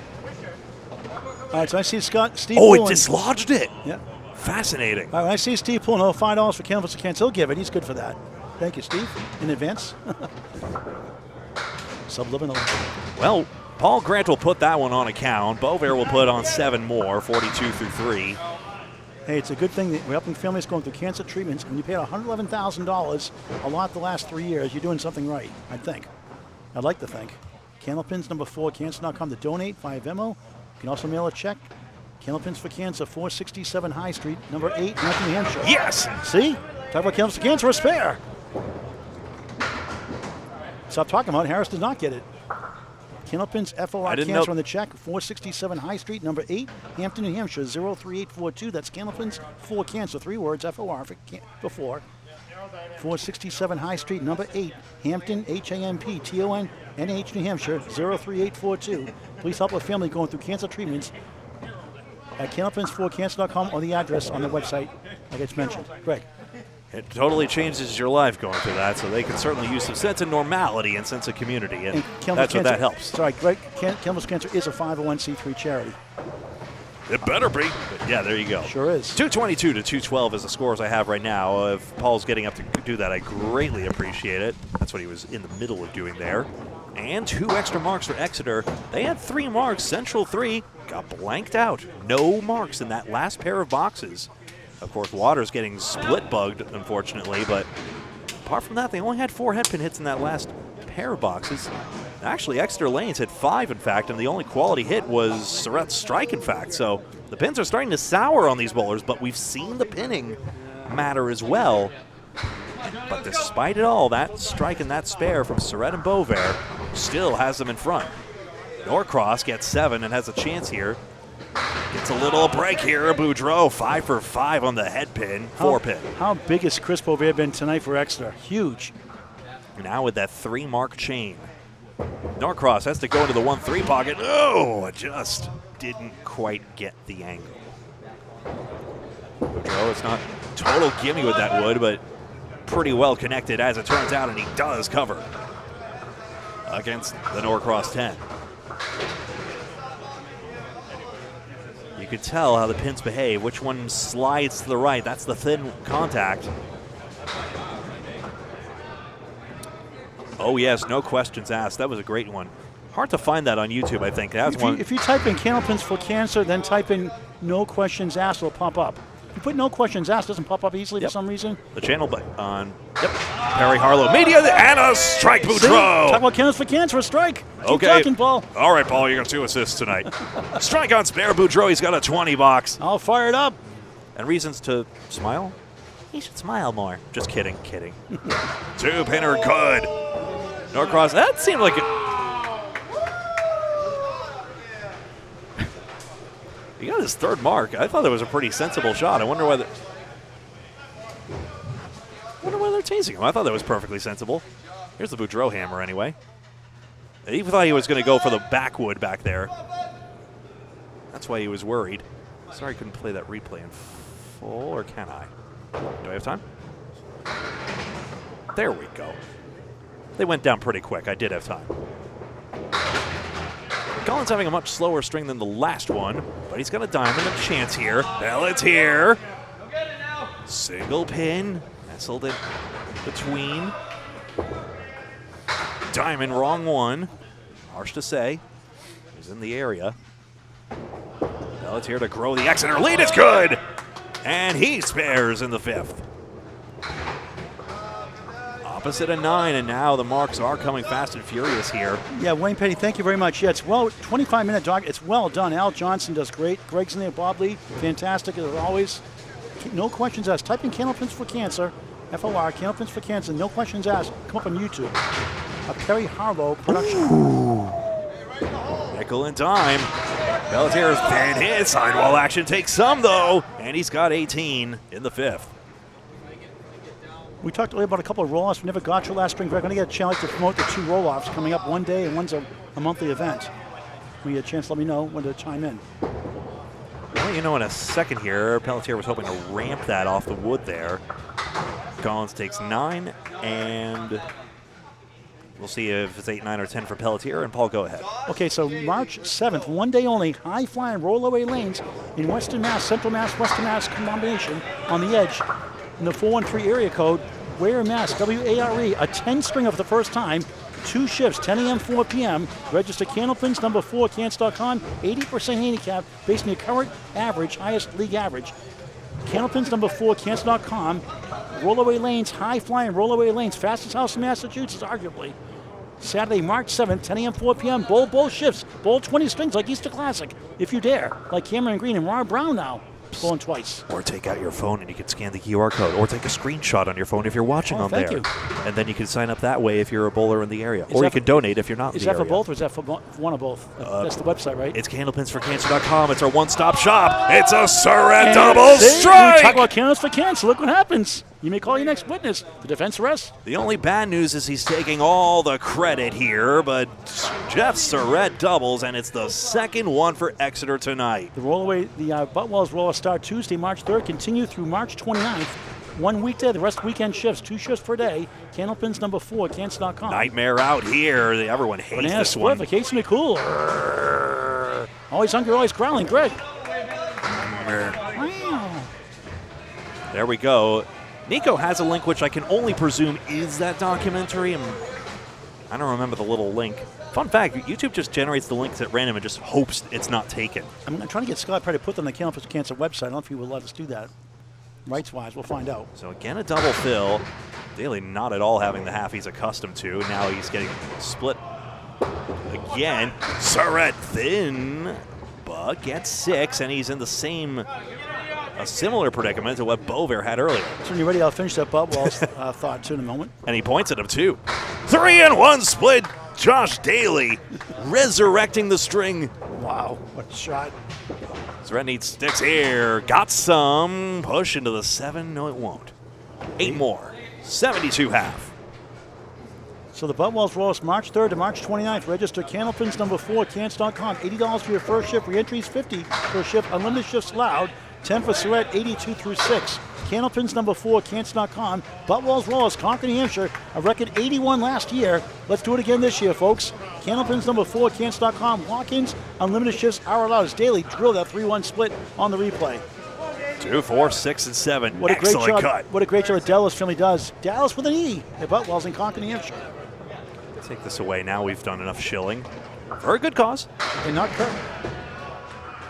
Waters, oh, for heaven's sake, that's 5 splits now. You see the red stacking up on his score sheet. That's what that means. Extra control here in the second. They were 57 the match. Barber was all over the head pin in that last string. 9 for 10. 76 the match, 57 the string. Can he do the same shot Daley did? Not there, but a great bid. Barber's try to fall. And if I'm not mistaken, with last year, didn't Exeter take 8 in the road here, or lose 8 here? Then they took 8 off Central 3 home. They had a couple of sweeps last year. Something like that. I mean, we've seen that back and forth during Worlds, of course, when they took the whole division, and then Central 3 broke their hearts in a match that was 1900 versus 1900. Something like that. I can't remember the exact numbers. It was all a blur. All those are available on Candlepin Bowling Network. Well, some of the matches are. We didn't cover all at one time, obviously. Those playoffs, all of them, for sure. Well, Waters is trying to win this battle of attrition here. He's got 10, 10, 10 off all these splits. Now... if Exeter can take 8 points, they're only 3 behind first place coming into tonight. Head pin split. Then he's got the setback this time. The wood's a little angled, though, unlike how it usually ends up. Barber 2, 4, Corey 6. Smith, you never gave us the over-under on the setback leave. If you're not counting that, then you're just being pedantic. I know it's not frozen against the wall or the wood, but I think he counts it. I think that counts. Get Ryan over here, Corey. Ask him. Nico, put that on Candlepin chat. No questions Left asked. side of the wood doesn't take the 5. Sorry, Greg. Nico, put that no questions asked on Candlepin chat if you could, please. Ladies, Candlepin chat also, if you can. Barber's try off the wall just rings around the 4-pin. So a question of pins yet again. Waters gains again with a 10, you'd think, unless this cut shot is made. +2, so now it's half a mark gained, and so the strike gate has officially been whittled away 6 boxes later. Thank you. Wanted to see Sean from Shanghai. Thank you very much. Corey, again, please answer the question. I'm the judge. What's the over-under? Well, we have a proclamation that counts, so At least we're running an honest bookkeeping operation here. For heaven's sake, play responsibly. If you're having fun doing the sports betting, Corey's awesome. the polymer draft stinks thing, do it. But, you know, only if it's fun, right, guys? Three-time world champion Corey Smith out of Kingswood Bulletproof. Well, Boisvert spun 7th on the slot machine. As long as we're gaming responsibly here, he's got a... Oh, you did say 4 under, Corey. Okay, well, you said 4 under. Okay, under 4. One officially, is it, Corey? Are you rigging this, Corey? I know, sports are so corrupt in this gaming day and age here. 10 for Harris. A touchdown for the over-under. Oh, let's call it back for a penalty. I mean, ignoring the fact that gambling did sort of, Candlepin was invented, and grew up in a lot of basements across 1880, 10 across this country. So, there's a lot of underground culture, some money exchanging hands. Tasha May, we'll give you more credit than Corey Smith. How's that? Tasha's awesome, too. Can't wait to see her in the mixed worlds with Corey Smith. Tasha, if someone says something once, that's all the time as far as we're concerned. Tasha, you come to Mixed Worlds Academy Lanes, June? Harris, a 9-pin drop in a match in a string that's getting way out of hand in a hurry here. Boisvert head pin, but now he's got the splits. Hey, Tasha, Corey, make sure your Canadian friends bring American money. The past 2 lemon drops since the Worlds, okay? Mixed Worlds from last year. Single blown, though, so... Nico says the over-under is 7.5 in the setback lead, Corey. It must be a Russian judge, Nico. That's funny. Hey, you do have to make it a decimal. What's the most splits you've seen in a row in a string? Probably Dean Sullivan. That's actually, yet again, okay, that's another Corey Smith anecdote, but I'll let him tell that story if he wants to. Awesome, Tasha. I think the most unbelievable Candlepin story I've ever heard is Ralph Sem setting the high single record in house, shoes, and balls. I almost don't believe it. There were witnesses. I still don't believe it. He told me. I believe him. 59 pins. That interview I did with him at French King in Irving, Mass, where he put it together in 1959 with all the nails himself. I had that interview that day with Bob Lee, and it was about a 10-minute interview about 3 years ago, in 2023 actually. It's on Candlepin Bowling Network, and YouTube, about a 10-minute interview about that 245. Yeah, that and that Mark Ritchie interview. You do some great interviews there. 4 marks to 2 for Exeter Lanes in that last exchange. Arguably 5 if you count the fact that Surette doubled along the way, and that's why it just is going higher and higher, and suddenly we are seeing something we may not have seen for a long time. Central 3 losing 4 points. Maybe 6 already. That Ripmark review available on Candlepin Bowling Network from December 2025. Mark Ritchie, who does awesome during that 43-minute mini documentary interview. We're in the middle of something we have not seen in a long time. Boudreau would have rather seen a corner pin drop, but he's got 8 to start his strike fill. Wood to maybe snap. Norcross slightly drops, and it just didn't get it out there. 4 fill, 75 through 6. Boudreau get across something through the kitchen sink at it. I think something got over the 9 spot. We'll take another look at that on replay. Norcross to the lefty trying to get into the 1-3 pocket. Going to have a bad time. Watch out for Hingham. They're sneaking up the standings, Greg. They were 12 for a while after a lot of injuries and stuff last year. Craig Holbrook, Bob Wood come out for the year. But, boy, they're sneaking up there right now. Power of Chris Jones. That's my story, and I'm sticking with it. 8 box for Norcross, so +2 to Boudreau. They got the 6th and 8th right now, but 5 to 8 is all bunched up in the standing. About 15 points separate 5 through 12. We'll go over it again later on before we sign off. Yeah, that pin slid. That caused some oohs and ahs. Boudreau still is head pin perfect in the string, by the way. Diamond left.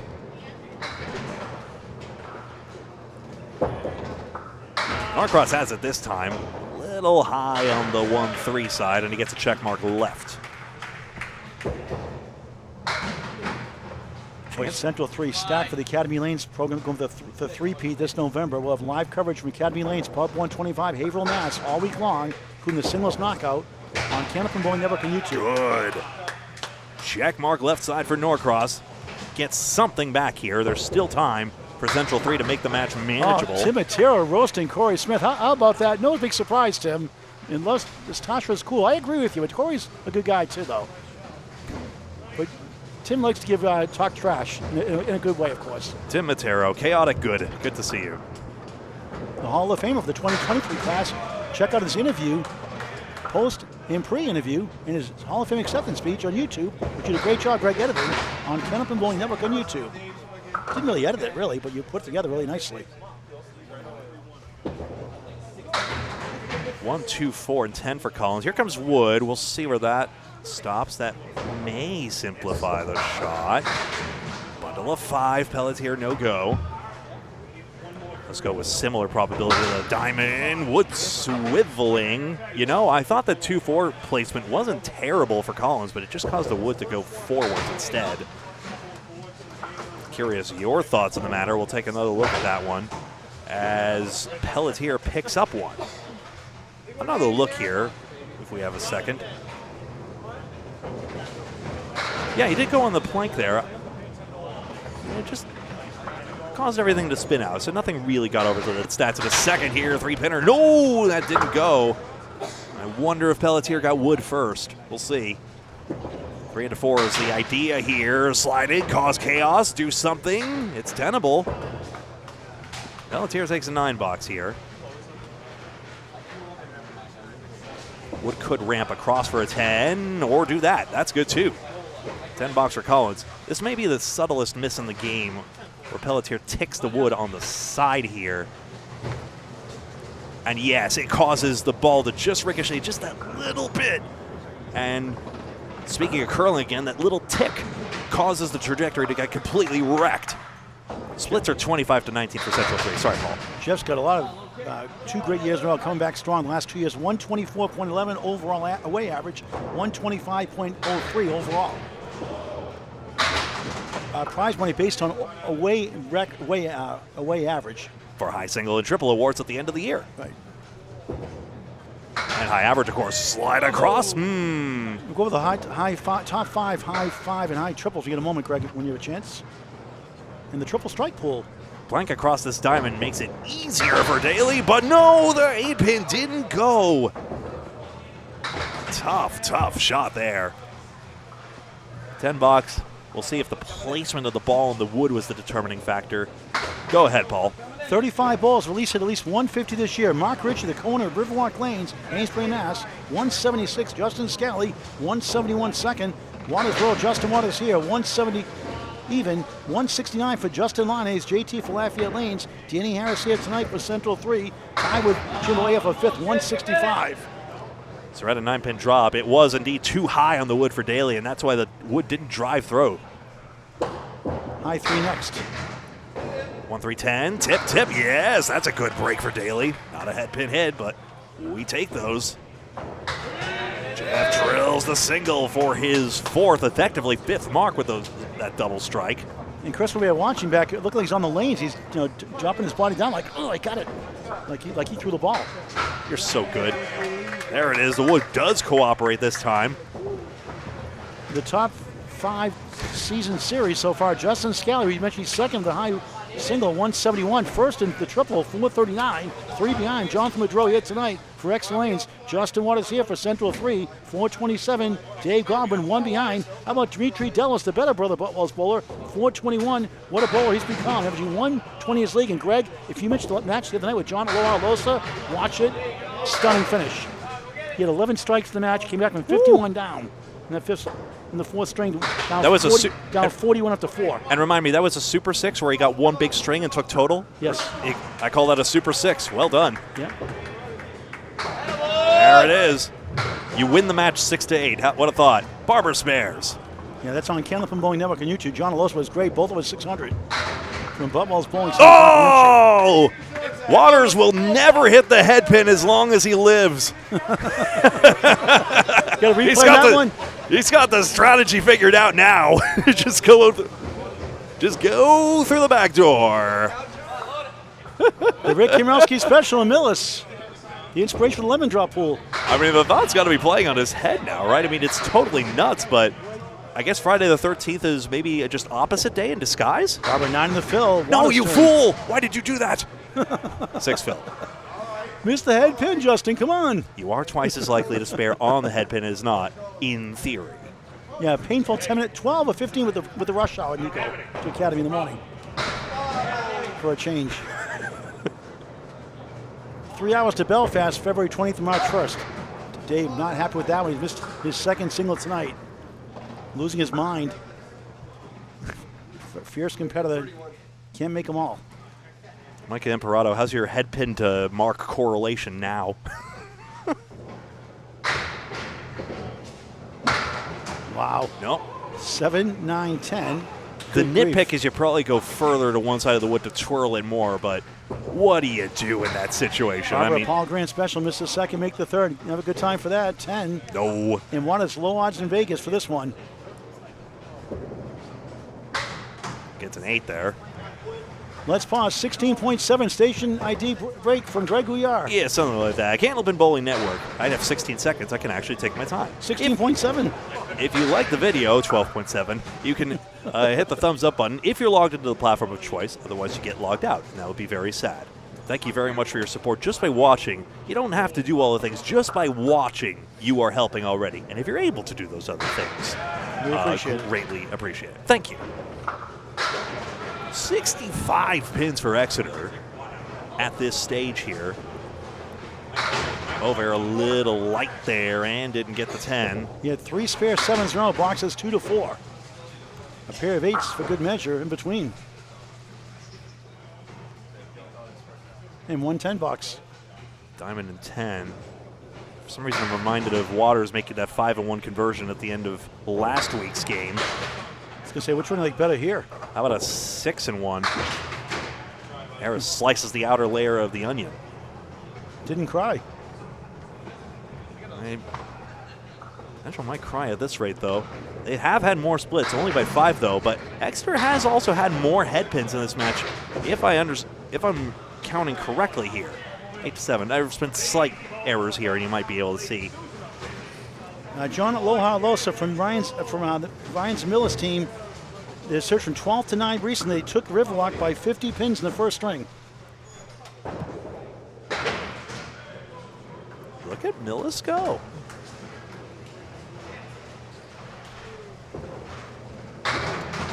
Four Horsemen, right side for Boisvert. That's one of those leave names you need to know. Four Horsemen, half Worcester, especially Americans are, but still a commonplace one.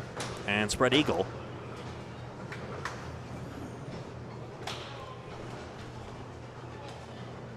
Taking a look here, so that inner pin is going to complicate matters here as Central 3 tries to get back in, but Boisvert has run this down for his 4th mark. Will it be a 7, Phil? Harris gets this to go as well. Off the wall, sweeps it down beautifully. Thank you very much for the score check, Paul, and we'll take an update here. 480. Oh, watch your step, Paul. Whew, that was a close one. 480 to 414 as we manage our cables on the fly here. 66 pins, 3 marks to 4 for Central 3. They are technically gaining ground here. But I tell you something, it's just extraordinary. We were mentioning the pinning here, and although I was particularly taken by Waters pinning and pinning against his opponent there, overall in the match, Exeter has left 7 fewer pins standing, and that's probably because of the marks. Really, pinning rate is pretty even. But if you get a mark, you can't lose pins, put one way. So, the 3rd ball. LNS, what happened to the other live on YouTube? Not sure, but I'll tell you, that was very interesting to see Bob Lee bowling duckpin with some of our favorite Candlepin bowlers as well. So, our 2nd ever duckpin live on Candlepin Bowling Network. 2-0, Nick Lloyd, your move.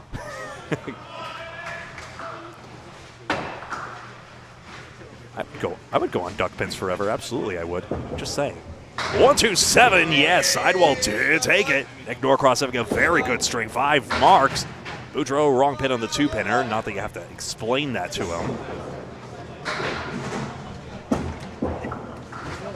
And he'll take a 9 box here. 1-2-2 as he leaves just his first pin standing there. Daley had only an 8 box in that last string, otherwise he would have had a perfect string of all 10 spares and strikes. Norcross trying to claw back something here, but he sabers the champagne bottle and just gets a 3-fill. Boudreau now, bit of a crossover side, and the wall takes the 4 for a strike. 2nd one for him, and he unlocks his way into the 140s. Norcross, again, same thing he did. It was with the 4 Horsemen and the 7-pin. Now he's got a worse predicament here as he tries to get this triangle for a 9 box. Gets a 7. 120.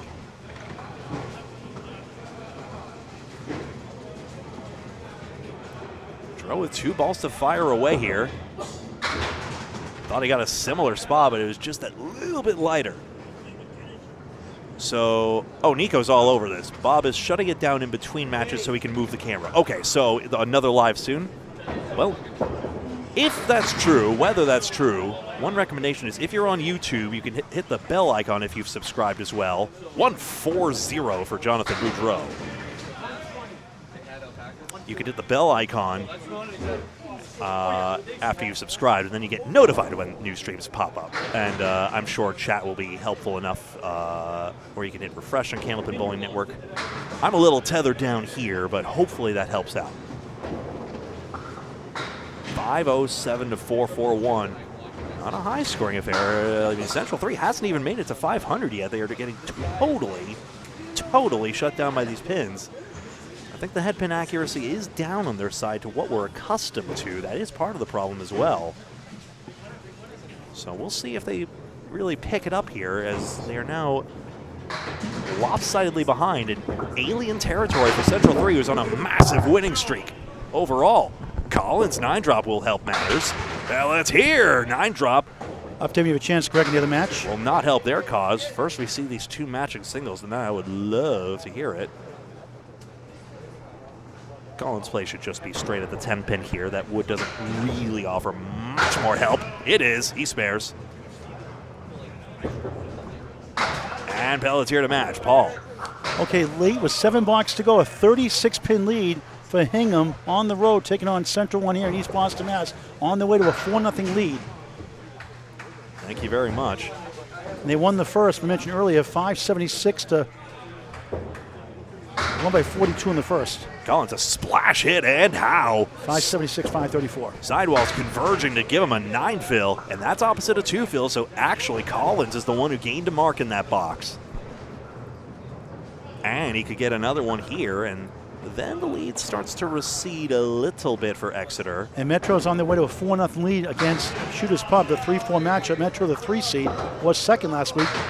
Lost 6 last week, the Central 3 to put him home this week, and it worked out good for him so far. Pelletier can make a single to take a 9-box and avoid losing much more than that spare. Still, though, Collins doing his part, clutch bowling, 19 and another in 9 and 10. Watch out for Shooters Pub. They can make some noise in the playoffs. The Corrado Ponti's team with Dean Sullivan, Jason Gauthier Jr., and others. They're a very talented team. You see the scowl by Pelletier. 368 last week. Was hoping for a bit more than that this week around. Collins gets stuck with a 6-pack, and he won't have to crack it open. Took his ID. 4 fill, 109. Triple strike pool so far. 9 have hit it. So right now they split $633.33 as of now. Scott Lappy, the only one to do it twice. John Winchell here tonight. On the other side, for Hingham, has one. Dean Sullivan has one. Nick Leach, Tim Gem and Jalba, Justin Waters, Will Waters, John Aloha Loser, and Steve Lemon Drop Poolin today has one. As long as you don't split it down to too many repeating decimal places, you might split an atom if you're not careful. Daley had a 386 last week. Surette 391 last week. 10 subscribers away from 57 videos. Thank you, Nico, for the update. Candlepin Bowling Network for all things Candlepin Bowling, including the seniors in the main states. And the ladies 50 plus tomorrow and 1 under 50 tomorrow, starting after 9 a.m. from Exeter Lane Shooter Sports Club, Exeter, New Hampshire, right here on YouTube on Candlepin Bowling Network. Please subscribe, free. Please message your friends and family. Hey, I'm on TV forever. YouTube, hit subscribe, it's free. The subscription's free, please. Pretty please. We don't treat you like numbers, that's for sure, folks. Even to those of you who don't participate in chat necessarily, you don't have to. Just sitting back and watching a great match here. The Police had a song, Murder by Numbers. 1, 2, 3. So Exeter has the potential to get to 600. In fact, with a Boisvert fill, that can happen immediately without any more spares. Central 3 will cross 500, but sort of limping over the line at the moment here. And Daley gets hosed. I was looking for a G-rated word to describe that. That song had a sting to it, too. Get it? Police, sting, lead singer. Boom, boom, boom, boom. Wow. Whoa! Daley nearly made this one. He made the setback, and it doesn't matter. Corey, that's and two now. Surette gets the bundle of 5. The Starlight 5 is all gone. 5-pin wilted awkwardly at the end. Mason Shea, good to see our Harvard Lanes, Harvard Mass. What a job they've done there newly renovated lanes. I already saved this replay, so I guess we'll look at this one. Sorry, Jeff. Snapping the wood off the wall. Woo. It's all Exeter here in the second. Can Central 3 rebound and get 4-point split? Sevenville 133 for Surette and 247 for the pair. Daley 233, perfectly fine. But I'll tell you, 63 pins in the string and 82 total for Exeter. Eliane Hansen watching. Thank you very much. I can't recall the last time. Now I'm starting to wonder, has Central 3 ever taken 0? And I'm not sure. I'll have to look myself if no one else has a chance right now. No need to take your eyes off this great match if you're enjoying it. I remember Bob Lee showed me when we were Spread Eagle Productions initially before Candlepin Bowling Network a few years ago. We had 153 subscribers. Now we're on the door of 5,700 subscribers. Amazing. It's all thanks to you guys. Thank you so much. 5-6, Waters snapping the wood. He wishes. Not that I mention it too often. Oh, outside. The Barber runs it down. Conventional spot is on the 1-2, but who cares? They fell. He had 4 10s early in this string for Waters. And that time a 9, and it's getting away big time here. It's getting away. Yeah, even a little full on the object. You saw how dangerous Central 3, that World's team, was, pretty much, the Aaron Austin Fontaine. Now the Fontaine Factor, his new nickname approved. He's still awesome. They'll get some work to do in the third string for 4 points. 10-pin wilts for Waters, so he finally gets a decent break on a head pin. 5-8. Just a 5-fill opposite. And then the object pin does not cooperate. Maybe it was on the wood more so. Don the Barber, I bet your favorite place is Big 20 in Scarborough, Maine. It better be. You work in Scarborough, your barber shop there, Don the Barber. There's 10 for Waters. I do think spaces sometimes get too big in the United States in particular. Just, you know, why do we have to have sprawling land use everywhere? Here we are, 2 lanes, minding our own business. We could even put bowling lanes back in basements, even though I think it's great that we have bowling centers. But, you know, the game was in basements, handset pins and everything. I think we could get back to that. Just enough is enough in another sense of the phrase. Anchor bowlers here as Exeter Lanes has now officially taken this second string of 3. The points automatically go on the board because your boy usually forgets when it's manual. 5-fill for Harris on the spare fill. Is there a software program that can change automatically? I excel at it. Head-pin Boisvert, get over 10, yes. 7-pin offers a chance here as he gets a 9-fill and just continuing to pile on. I tried to change it to the Windows. Get it? Windows? No. Software? Never mind. 7-pin gone. Boisvert 5 marks. Didn't get a 7-fill though, so it's invalid. It felt like the way that Central 3 lost that first string at the end to Exeter, it seemed like it took some wind out of their sails. But they're so resilient. Yeah. Just a bad string. Okay, standings data. Central 3, 8-6, 8-8-8, 2-6-6. That's Central 3's point acquisitions. Head-pin strike for Harris.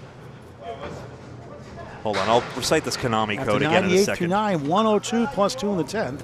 Boisvert in the bonus, 8, 6 in the 10th chance, 122 through 9, trying to get a 400. So Central 3's point gets are 8-6, 8-8-8, 2, 6-6-8, 6-2, 2, 6-6-8, 6-6-6, 8-8, 6-6.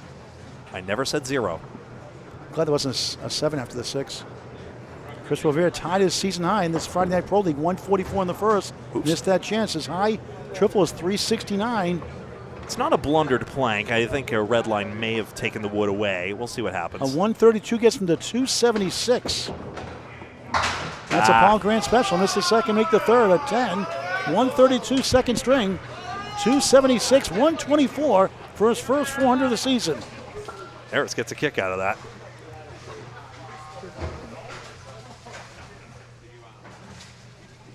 Robert bowled in this Friday League from mid to late 1980s. Nice to see you.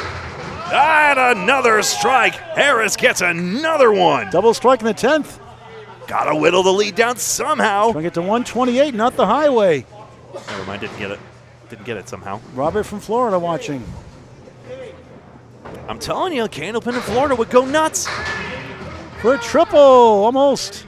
27 box in the final box, which was earlier. Nice finish, 125. Okay. Cuts it somewhat closer, a 67-pin thumping for Exeter in Central 3. Defending champs up 4-0. Greg, with the update. 86 pins. Yes, Central 3 can erase this. Remember, they've broken Exeter's hearts before with outrageously high scores, so it absolutely can go the other way, and we could still have a 4-4. But we are now one string away from the unprecedented this year in the Friday Night Pro League on position week. Exeter actually usurping the number 1 seed. They were 11 back. 956. 956. 556. Okay, I'll take photos later. No, don't. Oh, why are we grabbing it? Oh, shoot. All right. And now a final string. Jonathan Boudreau leads off. They're looking for the sweep. Give that back somehow. Diamond left on Valentine's weekend. A 118 and a 142nd, 258. Perfect shot, spread eagle for Norcross. Candlepin everywhere, honestly. I just hear from Florida a lot, and it's probably just because there's a lot of population down there, but I think the culture of Florida would really like it, you know? Oh, yeah. The accessibility of it and the challenge of it. And that's why his husband, Aaron Barber, is trying to get some lanes down there. Oh, sure.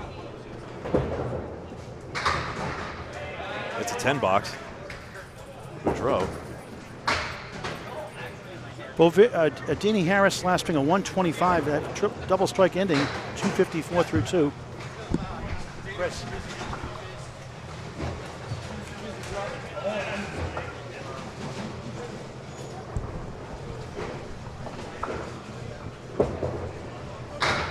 John Boudreau back to live action, 2-4-7-8 behind the 2. Norcross soft hit, just 4. Lead up Bulls in the final string. Greg. Not right now. I'm scored. Oh, I thought you were saying something. And Virginia would be nice too. I was just muttering to myself, how did I get the scores wrong? Boudreau spares it. Perfect start. 10 in the spare. 10 spares and strikes in Candlepin. A perfect string. Norcross too far on the 8. That's right. There was an effort in. Well, I heard somewhere in Florida. I didn't know it was St. Pete, but. Yeah, I heard there was also a pushback from, say the 10-pin folks maybe or something like that. I didn't get the full story on that. Norcross a 6. As far as I'm concerned, PBA put Candlepin in the video game. I think that's olive branch enough, if I'm honest. It was years of that once upon a time, but now I think all our small ball games, Candlepin and Duckpin, I think are recognized as proper bowling. That was 2 6s Norcross, unusual for him. 12 through 2. Youch. Nico, was that Exeter lanes that swept at Exeter? Ooh. Central 3 swept at Exeter last year, and I think Exeter took 8 here last year too, I believe. 1-5 Center Western, nasty for Collins, the Terminator. 67-pin lead in the match. String 3 of 3, Greg, on the screen. You have a chance? Oh, yeah. That would be nice. Update the scores. That would be, It's 94 overall in the match, make it. 8 in the string for Exeter, looking for the sweep. You see it a lot, these big matchups. It was exciting that first, back and forth, a thrilling first. Exeter ran away with the second, each with an 8 to start their final string. Yeah, so again, I think Central 3, more head pin accuracy is probably going to be the key to this one, to try and claw their way back in. Well, they tried in St. Petersburg bowling a few years ago. You have to have somebody out there teaching people how to bowl, and they got to market it, obviously. Pelletier, tough one, 4-7-10 right. Here's the Terminator, Charles Collins. This is 6.5, 7, 1 wobbling 2-7. Greg. I think it's another go of it. I think just the pin setter availability is the killer right now. Bowlmore went out of business years ago, and just like the Sherman pin setter for Duckpin, there's no solution for it right now. Good effort by Pelletier, falls short on the 10. But maybe get the pins and the balls back and put it in some basement somewhere. Someone, Mason Shade says 2 lanes and a bar. Yeah. Don't throw the bottles at the pins, though. Gotta start somewhere. It's not going to be bowling centers immediately. It doesn't have to be. Al Blanchard saying John Boudreau 1 pin short of a perfect string in that second. And that great 140 string after a 118 first. Just a 9 box in the 9th. He's right. 18-18 apiece for the second bowlers of 5. Now the middle bowlers. Exeter up 8 in the string. 92 in the match. In 1 versus 2. Next week will either be Academy Lanes or Ryans and Millis to be determined. We'll put a post on Candlepin Chat by midweek.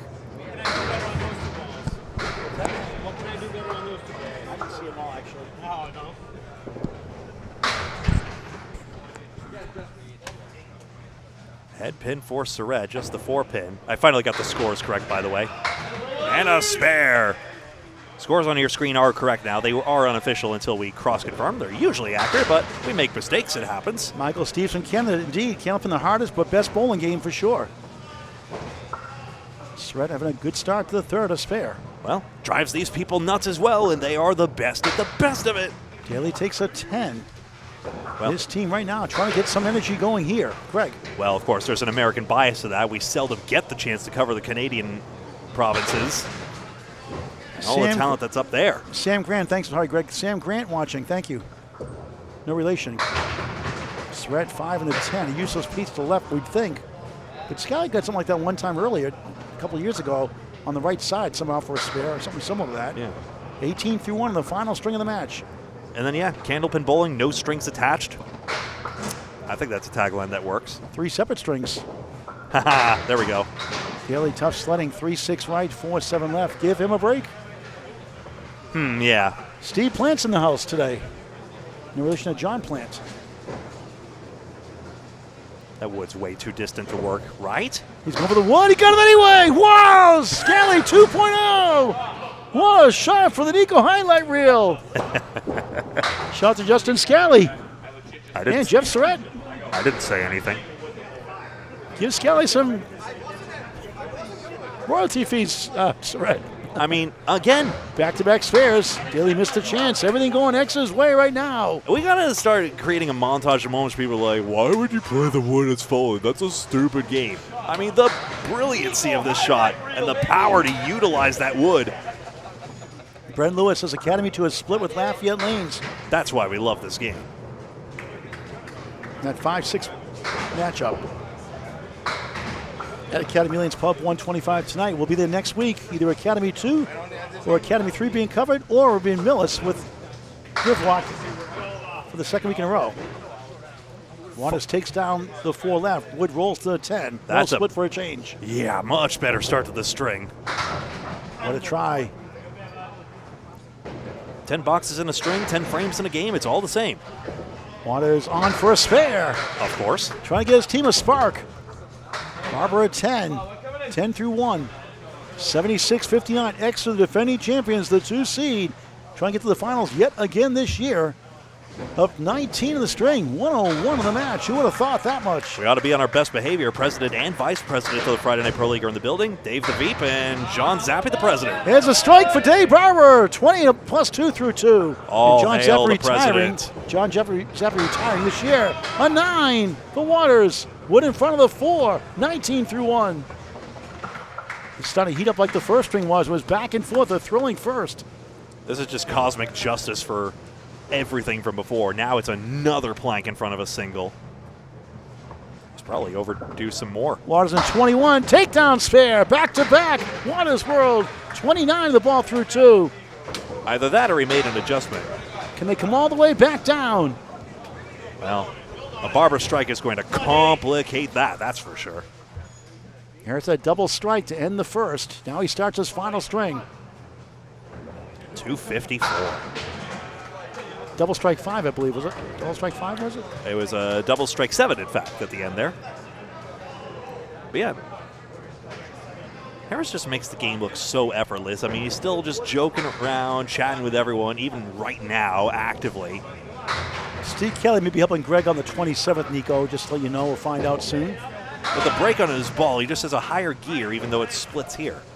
1 of the 10 for Chris Boisvert, having quite a night, having his best night of the season, pin-wise. 4, 7, 8, 10 for Danny Harris, the fireballer. Not an official nickname. Doesn't like nicknames. That's okay. Boisvert, spare. Trying to get to 400 for the first time this year. On his way to break his high triple of 369. A lot better than that, obviously. It's a team game. Harris 7 to 10. Good luck with this one. Trying to get one, move on. 9 it is. Yeah, it gets tougher and tougher to say just move on when you're running out of racetrack, even though we've still got a whole string to go. Still points to play for. We don't know what the matches are yet the next 2 weeks. We put on the calendar 2 to 3 matches to cover, depending on a streamer location. Alex Patton can do Metro Bowl if he's available. We'll figure it out. I bet the Pattons could do more if they really wanted, but they know Metro Bowl inside and out. Harris drills 9. 9 pin him for a spare. And again, a plank in front. 17-1 for Boisvert. Looking for 2 in a row on lane 22. Originally from 19-20 to start. A belt on lane 19 broke before the match started. A slight delay to start. They're on the edge of the cliff. 21 and 22 for 2 in a row. Just missed. Not by much. Boing. Harris spare. He goes for a spare. 19 of the ball through 2. Central 3 trying to get at least 2 points. Boisvert on the 1 for a 10, 27 through 2. Update, top of the order from Greg Gouillart. Taking a look here, 113 to 97 with an extra hit in hand for Exeter Lanes, who got 5 marks in that last pair of boxes. So the 3 of Central 3, perfectly sensible, but, and with that fill of 9 from Waters, he's in good shape here, 29 in the ball through 2. But right now, Dave Barber and Jonathan Boudreau, 10 and a mark. And, of course, Jeff Surette with 2 marks, 28 in the ball. Just look at the man with 2 marks, Gregory. I might still be a March 27th. Depends on if I do the first shift on Saturday morning. If not, I'll do the 2 o'clock shift on Saturday and just stay one night in Belfast to save money for the hotel. And the logistics of it all. Knowing me, I'll stay and do the Friday Night Pro League, drive to Maine on 3 hours sleep, and drive 3 hours, and sleep all night Saturday if I can. It's an increasingly well-subsidized hobby, but it's still a labor of love, but we love to do it for you all. Jonathan Boudreau fills it with 2, 22 through 2. Norcross did, in fact. I'm sorry, Norcross. Couldn't see I'm blocked here. Now, here's Boudreau. Rather couldn't see it. Sorry, I wasn't even looking at the monitor. 8. There you go. Struck the view here. I hate looking at the monitor. I like the live pin action. It's more exciting to call. It is a rush unlike any other. I think we translate the action well, but there we go. Absolutely. What a great partner you've been here, Greg, over the years, the last few years. Wait, Josh, it could roll back in 5 minutes. Always a treat to work with you, Greg. Same to you, excuse me. You had to come up with something to say. I come up with something nice to say. I don't know why Daley chasing the Deadwood had me transfixed. Don't get a complex. I know. Nick and 8. After this, through 6, it's 20 through 3. Boudreau nails the 1 for a 10. After the spare 8, 38 through 3. Greg. And it's just one of those things where it's contagious. I mean, 18 pins. You see the pinning and marks working against it here. But that's one of those things where success is contagious and the opposite is contagious as well, and we're seeing it here.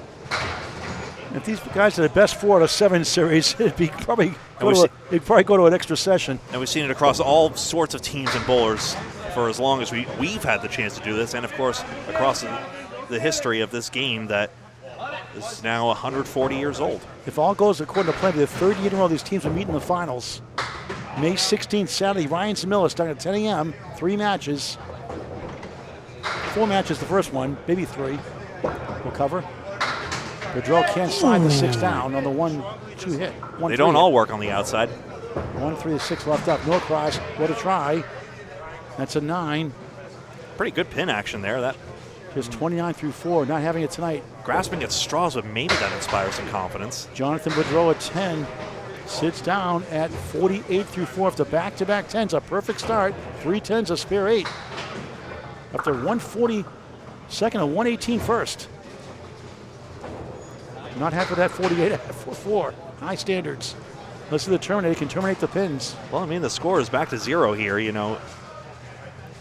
Extra 27 the string, 1-1-1 in the match. Every single point and pin matters, so you have to have that focus, however you show that. Look at this one, 8 and the 10. No wood, no luck. Meanwhile, Pelletier, 8 himself. He's got the goal post. Football season's over, but not in Candlepin Bowling. 7 and the 10.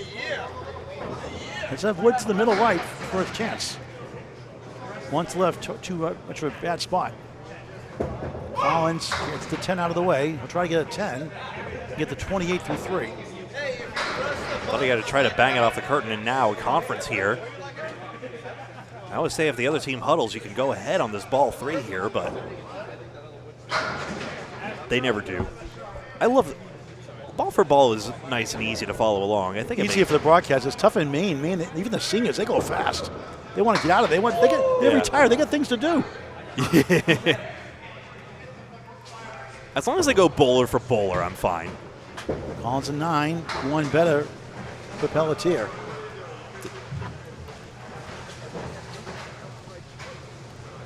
$28 for Pelletier, one behind for Collins. Fernando Gacharno watching on.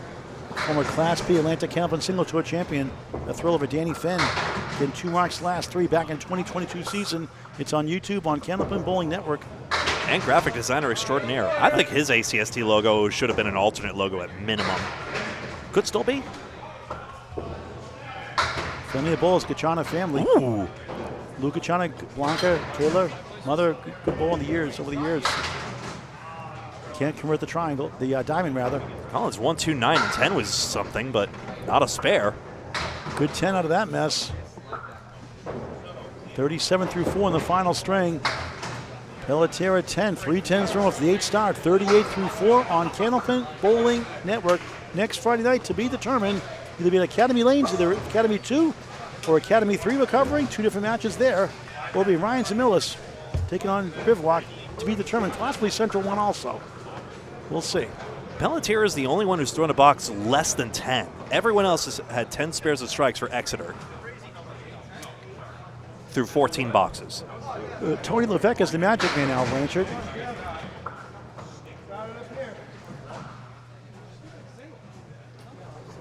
Middle bowl is Josh Daley first, the left-hander. Fires away, 9. Hopefully Pelletier doesn't think that's a cheap shot. Again, he's a hockey coach, so. Surette 1, 2, the 8 behind the 2. We were talking about it. The guys remember when you throw a cheap hit against one of your players. Maybe they don't teach them that young, but still. Daley on it, spare. You stick up for your teammates, though, and that's leading by example for Daley. Just get the next mark and keep going. Surette denied 3 in a row. Spare 8, spare 7, 35 through 2. Daley spare, 29 the ball through 3 in the third. This way around, preferably. Surette just missed for a 9. Strong start, 44 through 3 in the third. Trying to get the sweep, up 34 in the string, a commanding lead in the match, triple digits. To do what has not been done before this year. It's these two teams that are each other's biggest problem. 2 wobbling 4, 10 right for Daley, 7 in the spare, 36 through 3 at Central Park Lanes, East Boston, Mass, week 23 of 35. We started back in September, we thought, and this is before you know it, we're near it in May. This is position week at its finest, bringing out the 1 versus 2. Oh, wow, showdown! What a shot for a spare for Daley, back to back, 46 in the ball through 4. That's no double talk. Hey, we can make a. He's got a montage working here. He made that 3-1 dandy earlier. And now Surette's facing the out he had earlier. And then a split lead. Where's Casey McCool once again? You're always hungry, always growling. With the same result on the same Casey McCool reference as before. But there's no wannabe about this shot. Wood's twirling off somehow here. I'll go to Waters and Barber in a second here, but one more look at this one. Case wants to do the banana split leave. One piece of wood pushes another. The pro has 2 spares to start. Dave Barber 10 now on a strike. Waters strike! 3 marks to start the third. The pins still owe him. 39 through 2, 49 plus 3 through 3. Barber 9. Wood taps the 2, rather the 4. 4 holds. Sorry, 2 double strikes are all you're allowed. Trying to get back to that first string tight match. Connect spare on strike. 30 through 2, 40 the ball through 3. Here they go again. Close in the third like it was in the first. Back and forth in the first. It was all Exeter in the second. Yeah, 2 pin goes last in this one.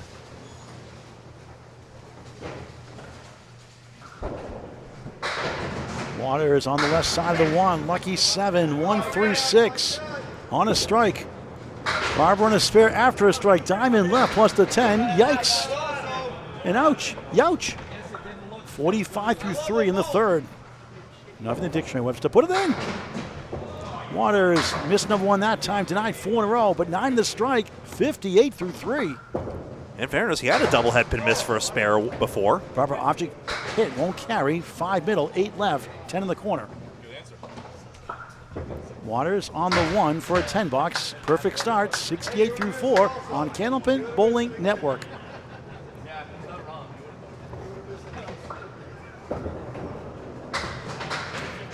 Barber 1 for an 8, 53 through 4. Here come the anchor bowlers starting boxes, their third and fourth box in the final string of the match in a 1 versus 2 matchup. Case McCool with the grrr sound. Grrr. That's 2 Casey officially tonight. Yeah, Wanderers keep trying to pin his way against Barber here, but he's getting the better of him in this string. Harris 1 of 2 spares. His team down 17, 216, 199. A 3-2 split, a Clipwing Eagle 5. 24 through 2, cuts to 12 in the string, minus the fill. Basically single digit. Boisvert having a great night. Pockets 5, the bucket is shot in Canada. Ooh. Harris too far left. Is David Gowins on the stream tonight? I haven't seen him yet. Mr. 5-pin ball and Nebs. You out there? I know you're out there somewhere. No, Ken, not New Hampshire. We're in Central Park Lanes in East Boston, Massachusetts. Justin Hayward leads vocals for Moody Blues. 80s hit. Harris, what a try that was. Gets a 9. 33 through 3, threes allowed, 3-3-3, 33 through 3 in the third. Boisvert grabs 2 for 9, 36 through 3. So portends well, but Daley and Waters combining for 3 marks and 4 has tilted this string. The Barber spare 5 was a momentum killer for Exeter. Harris 4 left, 8 right. Kenich 420. This is Central Park Lanes, East Boston, Mass. The Friday Night Pro League Game of the Week on Candlepin Bowling Network. Hit that subscribe button. It's free. Like and follow us on Facebook. Like and share the video as well. Boisvert with a fresh rack on lane 21. Blast the pocket of the diamonds in a bunch of these. It's Valentine's weekend. Why not? Harris spare. 2 in the last 3. 43 in a ball through 4. Trying to get at least 2 points. A long way for total and 2 more for the split. Close in the first, got humbled in the second. Fighting hard here in the third. Boisvert. Oh, the sleeper does go in the back. The 8 with the 5, being stubborn, the king. Yeah, I think the sleeve has gone 1 and 4 times tonight or something like that. That back pin, the 8 or the 9 on the other side, the tough one to get usually. We've seen him missed all manner of ways this evening. Missed that one, not by much. To feel a breeze back here in that one, a 9, 45 through 4. Let's get an update from Greg Gouillart. 11 pins, but minus 2 marks, so we have a virtual tie in this string, and Central 3 a chance to claw back a couple pins, even though we see the total is still lopsidedly in Exeter's favorite. If they blow like they did in the Worlds in 2024 rather, don't count them out. Long way to go, low odds, but you can't count this team out ever. Yeah. You need a couple of double strikes or triple along the way to certainly help. Low odds, but you never know. Well, we've seen the explosiveness on both sides here. We saw Dimitri Dallas come back from 41 down after 4 in a win over John Aloha Losa the other night. I do like seeing Captain Daley in good spirits here. You don't have to be negative or dour or dire to be an effective leader here. In fact, keeping it loose can be a great way to keep your team motivated, even at an unprecedented time in your season. And Valentine's weekend continues. Diamond plus the 10. Unbelievable. Norcross spins 7, 1-6-10 opportunity. Not that it's easy, it is manageable. Just 29 through 4. Jonathan 48 through 4. Only the 5 there. 2-4, the 8 behind the 2, plus the 10. Nick trying to get a rally for his team.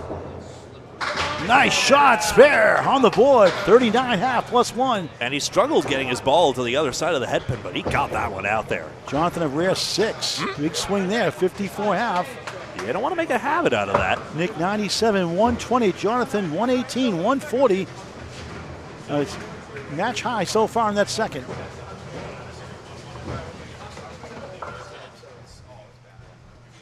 Yes, that's the country needs to know about Candlepin, but 10 pins went out. Boudreau 9.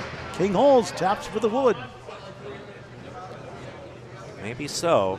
10 pin machines, the pins are made every year, so they make more money for the industry. That's why they went 10 pin. Kind of like VHS versus the Betamax. 1-2-7 Norcross, 17 blocks, up to 46 through 5. Wood takes it down, spare for Boudreau. Second spare of the 5th, 64 in a ball through 6. Norcross turning back to back. Head pin only. 2 in the 7 still there. I also don't think Candlepin will ever die as long as we're around here.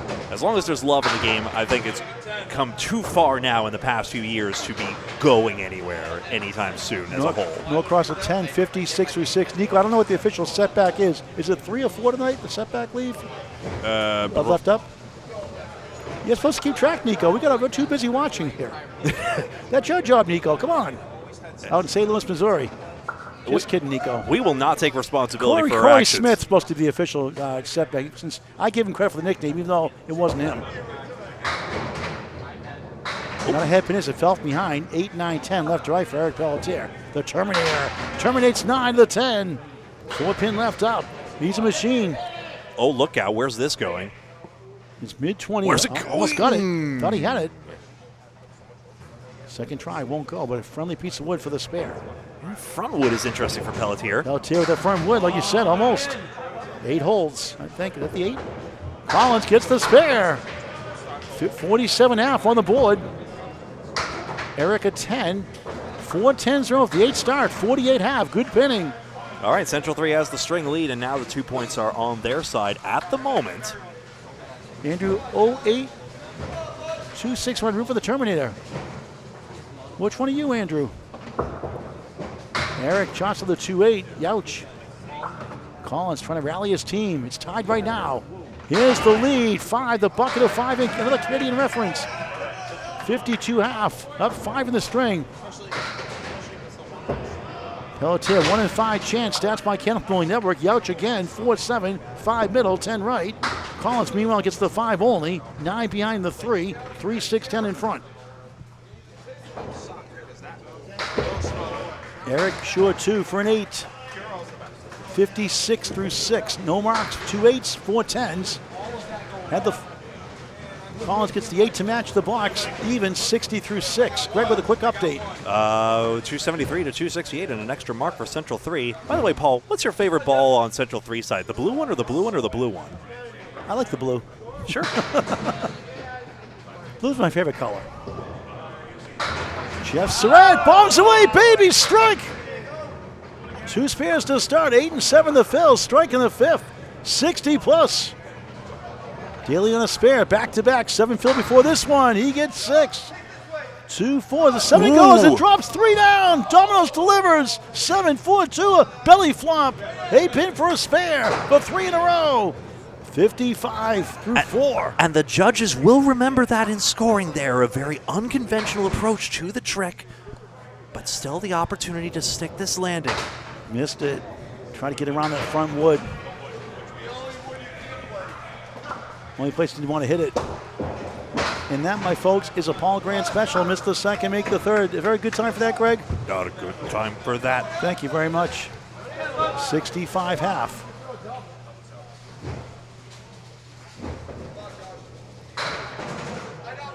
Tell Terminator, good shot. Andrew, what's your name, Andrew? Last name?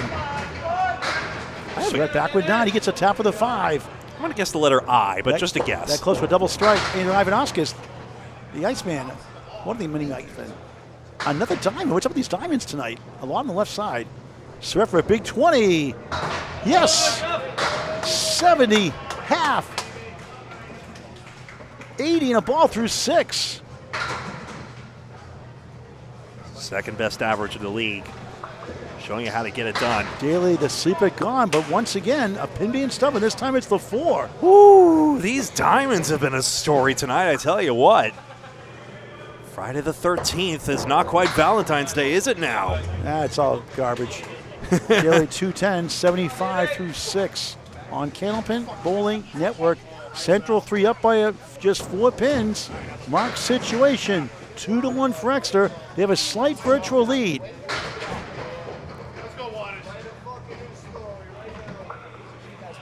Fourth ball is a 5. Dave Barber on the right. Justin Waters on the left. Barber taps the 5. It falls down. 78. Wood to help. 2 pieces. 53 through 4 coming in. Waters 68 through 4. 5 up, 5 down. 8 the sleeper and back. 1, 3, 6, 10 in front. Dave, spare. 63 to ball through 5. Exeter with the lead again. Waters does have a plank in front of the gate, so it's really more of a 4 horseman. Nice shot, 2 full, tough break, nothing else. Boing! It's like Sonic the Hedgehog hitting a spring. You ever have the cereal? Don't they have Hedgehog cereal too? I never had it. Never heard of that. I like Count Chocula growing up. Count Chocula, nice 10. Chad, help me. I love Count Chocula growing up. I have it once in a blue moon. I think I had it like twice in the last 20 years. Once in a while, sweet treat. 78 solid half for Waters. Perfect start. Mixed worlds, folks. It's a perfect game. $100 from Candlepin for Cancer, up to $1,000. Barber 5 and 7. My goodness, that wood may be too deep. That Surette got early on the left side on the 5-10. Waters parallel time like dark shadows. May want to go there tonight.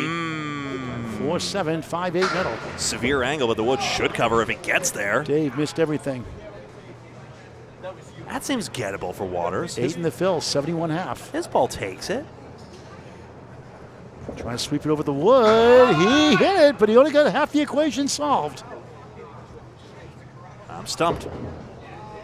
Barber takes a 9. 80 through 6 in the final string of the match. 1 versus 2. Exeter won the first 2. 1 close, 1 big. Waters missed right for an 8. 86 through 6. Here come the anchor bowlers. Let's see if it's hard to tell where exactly on the pin Waters plays this. Maybe high up and the wood turned on him. I mean, it's so tough to fine tune on when the angle's that severe, but. Yes, Nico, you're Corey Smith tonight. Keep track of the setback leaves. 4-7-5 with a 6-10-5. Even if I was and notating the leaves the way I used to, I think it'd be tough for me to count on the fly. And the 7-6 leaves also. Not the other way around. The other way's dumb. Chris Boisvert, let's trade a parallel time for him, plus the 10. Youch. Danny Harris, pocket shot. A banana split for Case McCool for the 3rd time. He's loving it. He's always hungry. He's always growling. Banana split with a spoon. Lakeside Lanes, Manchester, New Hampshire. Banana split with a spoon. Tim Lipke's house. Hall of Famer, great guy. Chris trying to work it out somehow. What? Try. Got a parallel time. He's at the 10. Pretty good. Harris trying to do something special. Look at that one. Okay, so we've just seen the tail made. We've seen the 6, 7, 10 made, and it doesn't matter. The jumbo shrimp tail. These up the 4. Boisvert takes the 10. 55 half. Oh, Casey McCool is full. No more banana splits. Harris at 10. 59. We had 20 of the big 20 seniors the other day. A week and a half ago. He was still hungry. Casey's very rarely full. 1 pin for Central 3, but Exeter 2 balls in hand. I agree, Nico. That time for good Paul Grant specials when you win the match, technically. Put a buck in. Some do it, some don't. It's okay. Central 3 up by 1 in the string, but Exeter has 2 marks in the board, a commanding lead by 83 in the match. Is it quite miracle zone yet for the Academy Championship teams? Pretty much. No. Central 3 can go on a 20-box tear, kind of like Jonathan Boudreau and Brian Kroll did in Pro Series, but it does take a lot, and of course Exeter has the marks advantage. And maybe this one. King is the 5. Harris crosses over. Tough one. 3-9. 10 right. Wood to left. It would normally require sidewall action, but the wood in the gutter may ruin the shot. Harris 6 for 6 on the head pin. Boisvert for a spare. Got it! 65 in the ball. A spare 7 to start. Spare in the 6. 65 in the ball through 6. Harris. Wood rolls, slides between the 3 and the 10. That's about as frustrated as you'll see Harris get. Now Exeter's a 3 mark to none advantage. Field goal for an 8, 67 through 6. 4 box to go for each bowler in the final string here from Central Park Lanes, East Boston, Mass. The Friday Night Pro League Game of the Week. Position round 1 versus 2. Greg has the update. 4 marks for Surette, 3 marks for Barber, 3 marks for Waters as well, and all brilliantly filled as well. But there we go. Exeter Lanes had 5 marks in that last pair of boxes to the 2 of Central 3. So once again, the match tilting more and more in their favor, now on top in the string as well. Central 3 is looking to get back to their own old ways right now. It was interesting, they had just consistent 609s against Metro first and second string last week. But they won one and lost the other. Nick Norcross, 6-10 right, with in between, 7 left. Jonathan Boudreau on a spare. It's a good ball, it's 9, 7 pin left up. 73 through 6. Creasdale leading the string and the match. Norcross for a spare. What a try that was. A tough one. The left-hander for another spare. Missed it in the Pacific Ocean. Nick grabs the 7 for a 10. Back-to-back 10, 66 through 6 at 2 sixes to start the string. Jonathan, a Paul Grant special again. Missed the second, make the third, but they're winning 10, 83 through 7. Yeah, back-to-back 10s in boxes 3 and 4. Got the 9 fill at least, so Boudreau did get a result out of this, even though he's not very happy about it. Wayne Petty, we'll see Stanley, they want to talk. We usually talk to the winning team, but if you want to show them, that's fine. Again, Boudreau's just showing it the most outwardly. Jonathan is a spare 8 and a spare 9 in the string. Good fills. Soft hit, the 6-9 go down. Nick, not much better. 3-2-1 washout. Now it's the 1-6-10. 8th box, 3rd string, Central Park Lanes, East Boston, Mass. On Candlepin Bowling Network. Jonathan, good ball. Belly flops that one. One went one way, went the other. Norcross object on the right side for an 8. Just 60, make it 74 through 8. That's triggered a lot of laughter from Exeter seeing this spill. Back-to-back 10s for the second time, 93 through 8. Sorry, Greg. No, that's all just Exeter cracking up at that.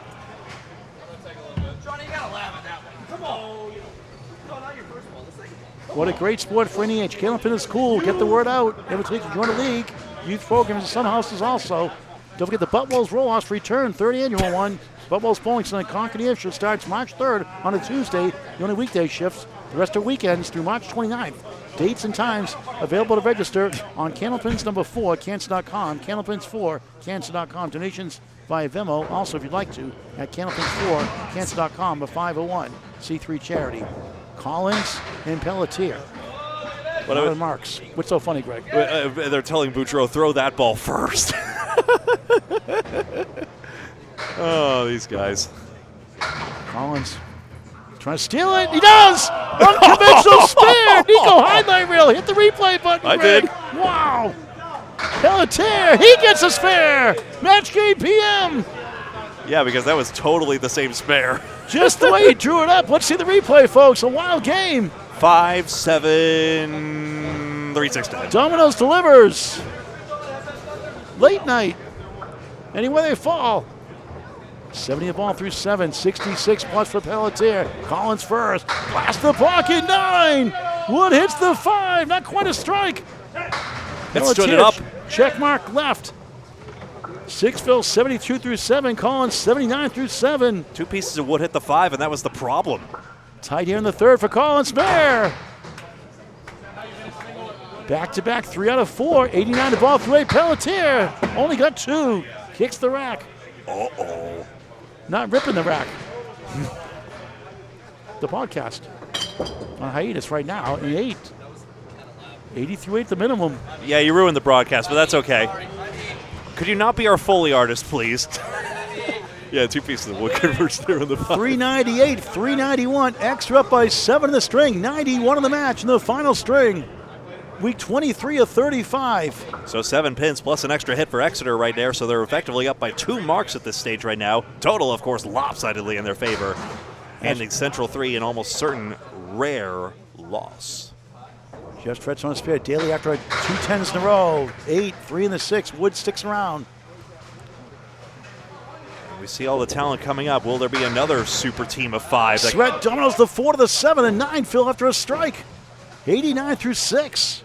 Man, Central is such an impossible house. Daley spare. Nothing ever 85 goes in the ball here. through 7. What a dungeon. Perfect last 5. A full house. 3 spares, 2 10s. Surette, another one.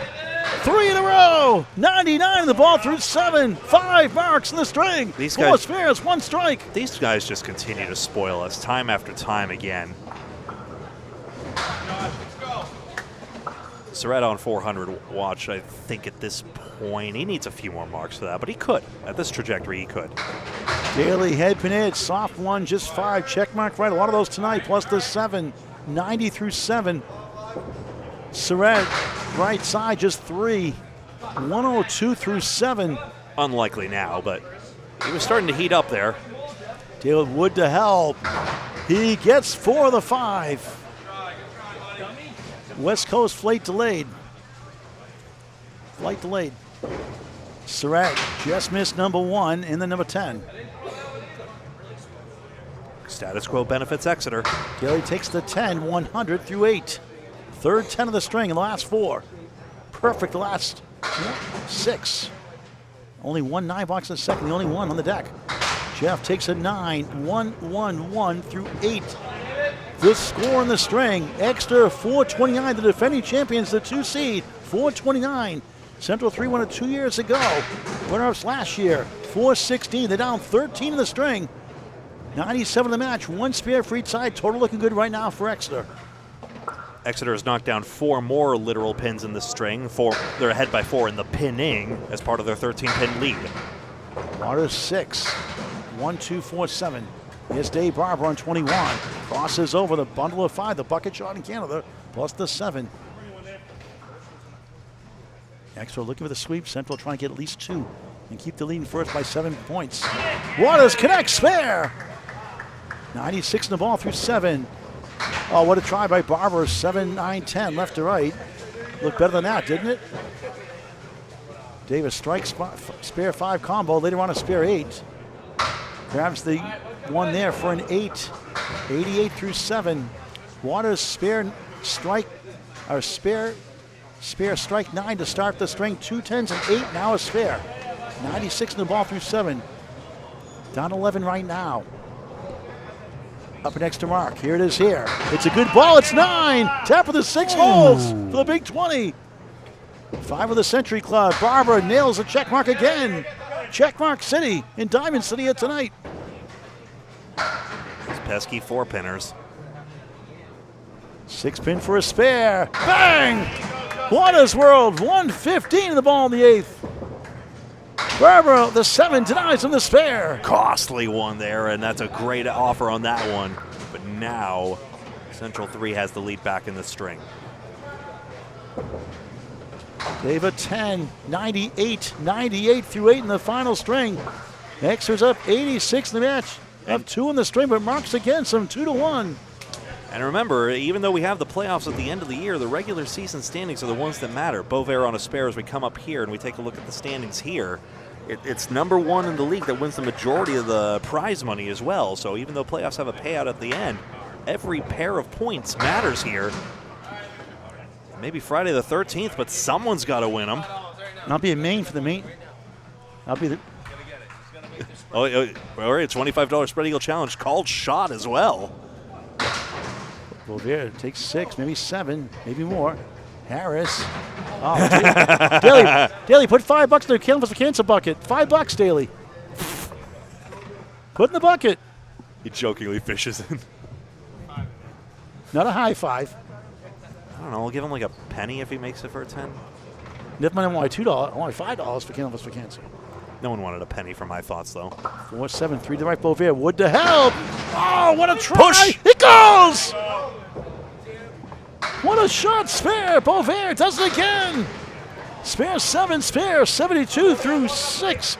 82 in the ball through 7. What a night he's having. And again, we're in any territory of any mark could be the winner here. Yeah, the spinning wood didn't, but this one does. Harris 10, 7's a wild, 7, 7, 7, 77 through 7 in the final string. 2 great strings, 1 lopsided string. To Exeter up 4-0. Exeter up 9 right now, down 2 marks to 1. Boisvert in the bonus. 9, 5 pin left up, spare 7, spare 9, 91 through 7. Another mark gets into 400 for the first time this season. Needs a 124 to do so. Oh, there's our 400 watch. Harris 3, 6, and a 10, but Boisvert ready to rock and roll for 3 in a row. And 4 in the string. Can he get it? Does not. Still has time. Needs a mark for the 400 club. More importantly, they want the sweep. Danny Harris takes the 10, back-to-back 10s, 3 out of 4, 87 through 8. Chris wasn't there for a 9, 100 through 8, needs 24 for a 400, his final 2. As we go back to the top of the order, one more update from Greg. 482 to 465. Should you score check or shall I? I'll check it for you. Thank you very much. 482 to 465, I show it as 17 pins, 2 marks in hand for Central 3 to pair away at that 17-pin advantage. Exeter had 3 marks in the last pair of boxes. Central 3 had 5 for a change. 482? Mm-hmm.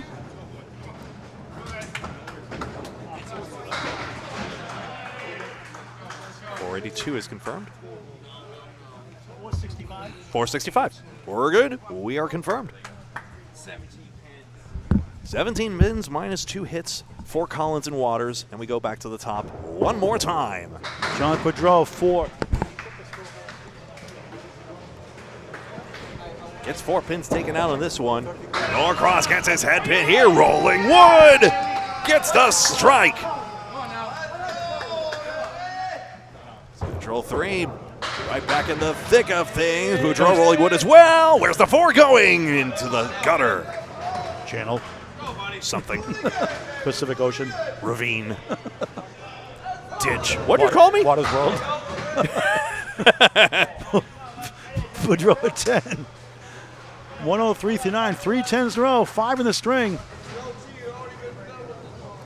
Off the wall, see ya. Great third string, great first string, back and forth in the first. It was all extra in the second. Central 3 in Miracle Zone. Fry cannot get total at this point, obviously. He all strikes pretty much to do so. The string is the drama.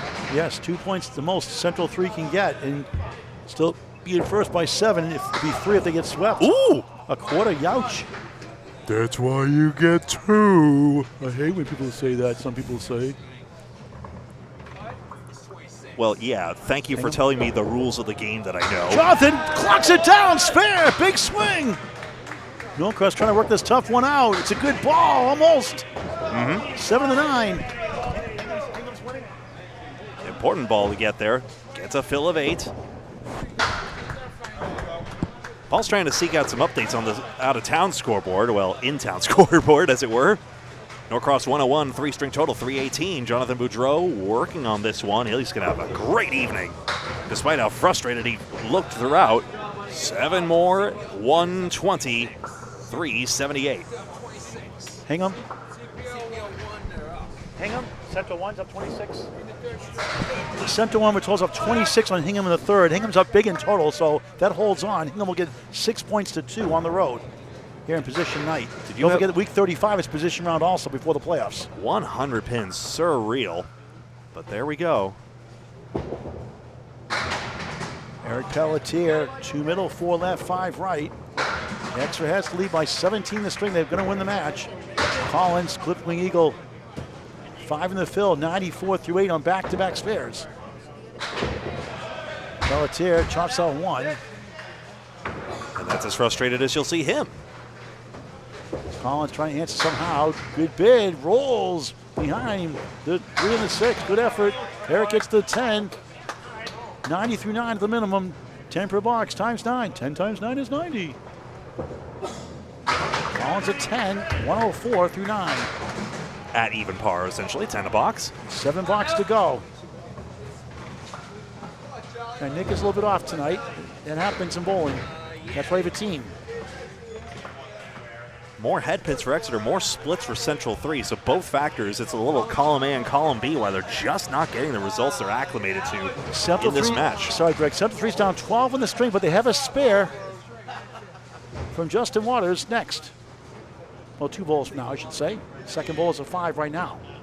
The southpaw bowler, Pelletier, tosses 6, maybe. Yes. The Terminator in lane 21.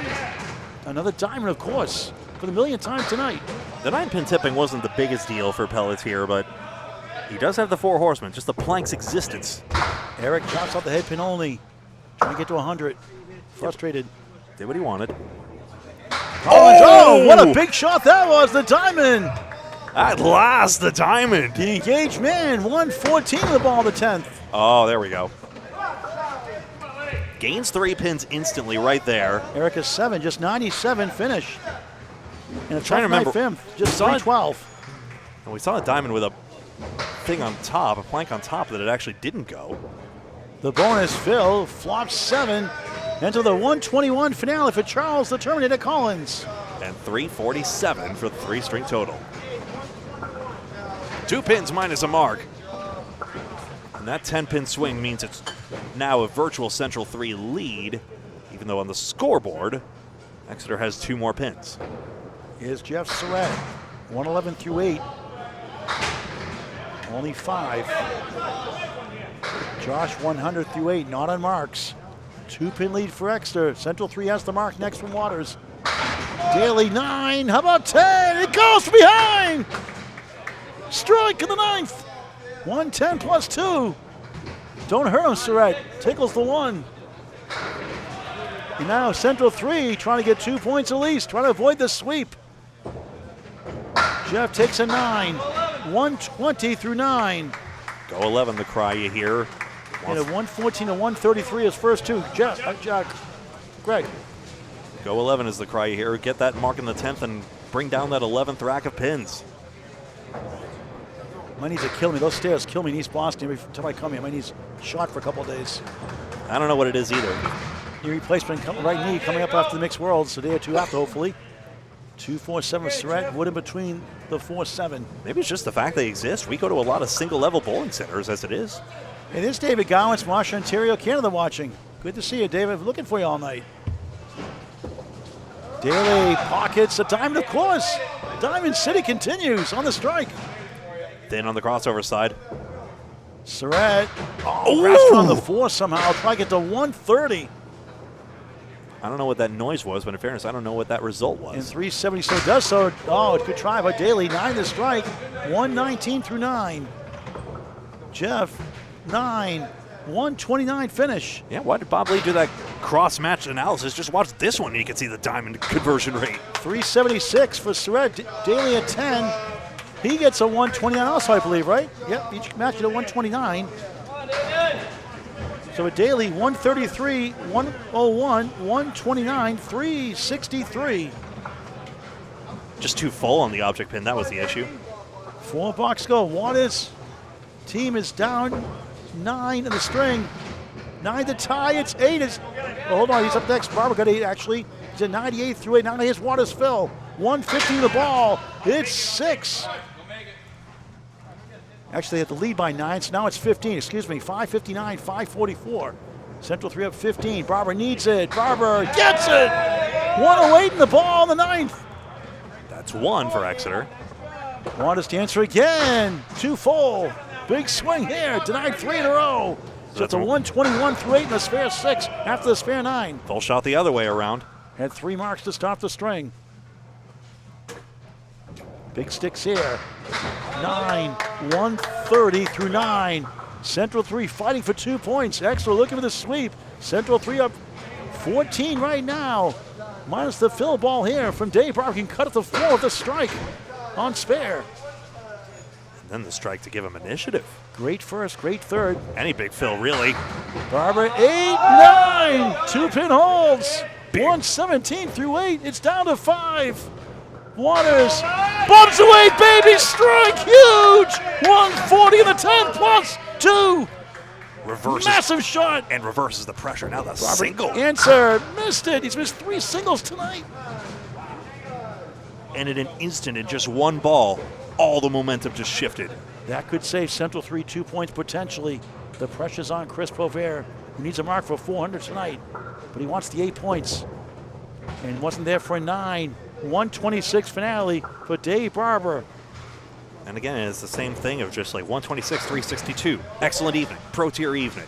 But these guys want to do the very best they can for each other and knows how important every ball and box is and how frustrated they get is very understandable in light of that. Waters on a strike. Spread eagle, Youch. A big 20 somehow, $20 for Candlepin, so he converts this one, Candlepin Bowling Network rather, not Candlepin, so Candlepin Bowling Network, to get to 150. Had 1 near miss earlier. That's 3-7, nothing wrong with the 147 third string for Justin Waters. 364. Excellent showdown between the 4 spot bowlers. 2 box to go. It's a 13-pin lead for Central 3. They're going to win the total. They've already clinched the total, up 71. So Boisvert, a mark for a 400. More importantly, 2 marks. If Danny Harris can get shut out in the mark department, they could still win it. It's gotten afflicted by the splits recently, so. Danny 87 through 8, a spare 5, spare 6 in the 2nd and 4th box. Boisvert having a good night overall. 144 and a 132 his first 2. Danny Harris, a 129, a 122, I believe. Uh-oh. Boisvert 1, 2, 8, 9. Harris, better odds here. 6 and a 10. Wood to help. This could be the dagger potentially to win it. If that's the case, but we would need a double strike to win 8 points. But they're going to be happy taking 6 on the road. That piece of wood should carry the 10 as well. I think that's a very good break there. And if so, 7-3 gets the 0.2 points here, Greg. It'll be a 7-point lead in the standings versus 3 if Exeter sweeps somehow. has to be covered, has to be filled, but that puts Central 3 in a dominant position now. Harris does not miss many shots like this. Boisvert, impossible shot. He got him! Wow, clutch! 110 of the ball tonight. Harris matches fair. It's coming down to the fill. Yep. So 13-pin lead, final box to match. Thank you for watching this great game at Candlepin Bowling for NEH. yeah, spread eagle for Danny Harris, and Boisvert gets a 20 box. That's one way Exeter takes it away at the end. Central 3 in command right now. That's right, every shot counts. Never give up. Boisvert need a big one. He gets a strike right on cue. He'll get his first 400. Harris, spread eagle on cue for Greg. Unbelievable. Wow, what a finish. Unthinkable. Boisvert does it again. 120 through Has to be pinned. 130 plus 2 in the 10th update from Greg in a moment. All right. Harris, 2 more. Every pin matters now. 1 through 9, the spare 4. Let's see where he gets here.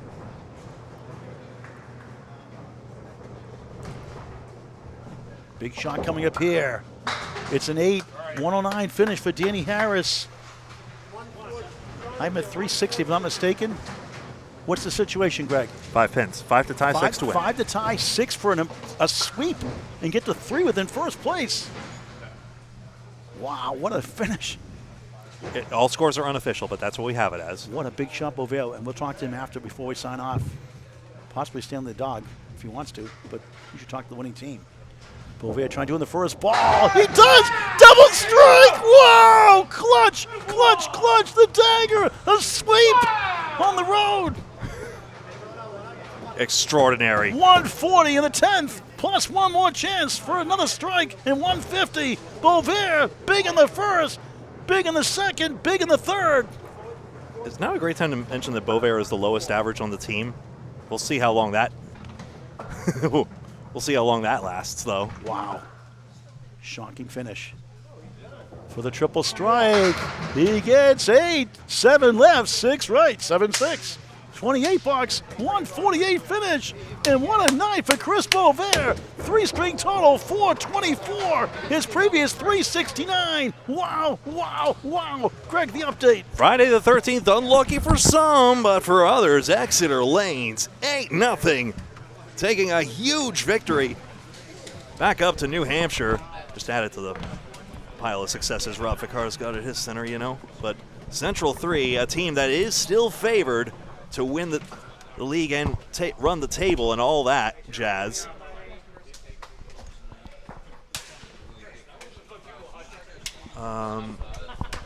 This should...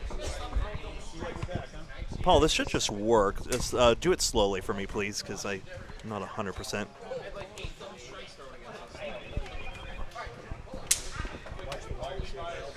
All right.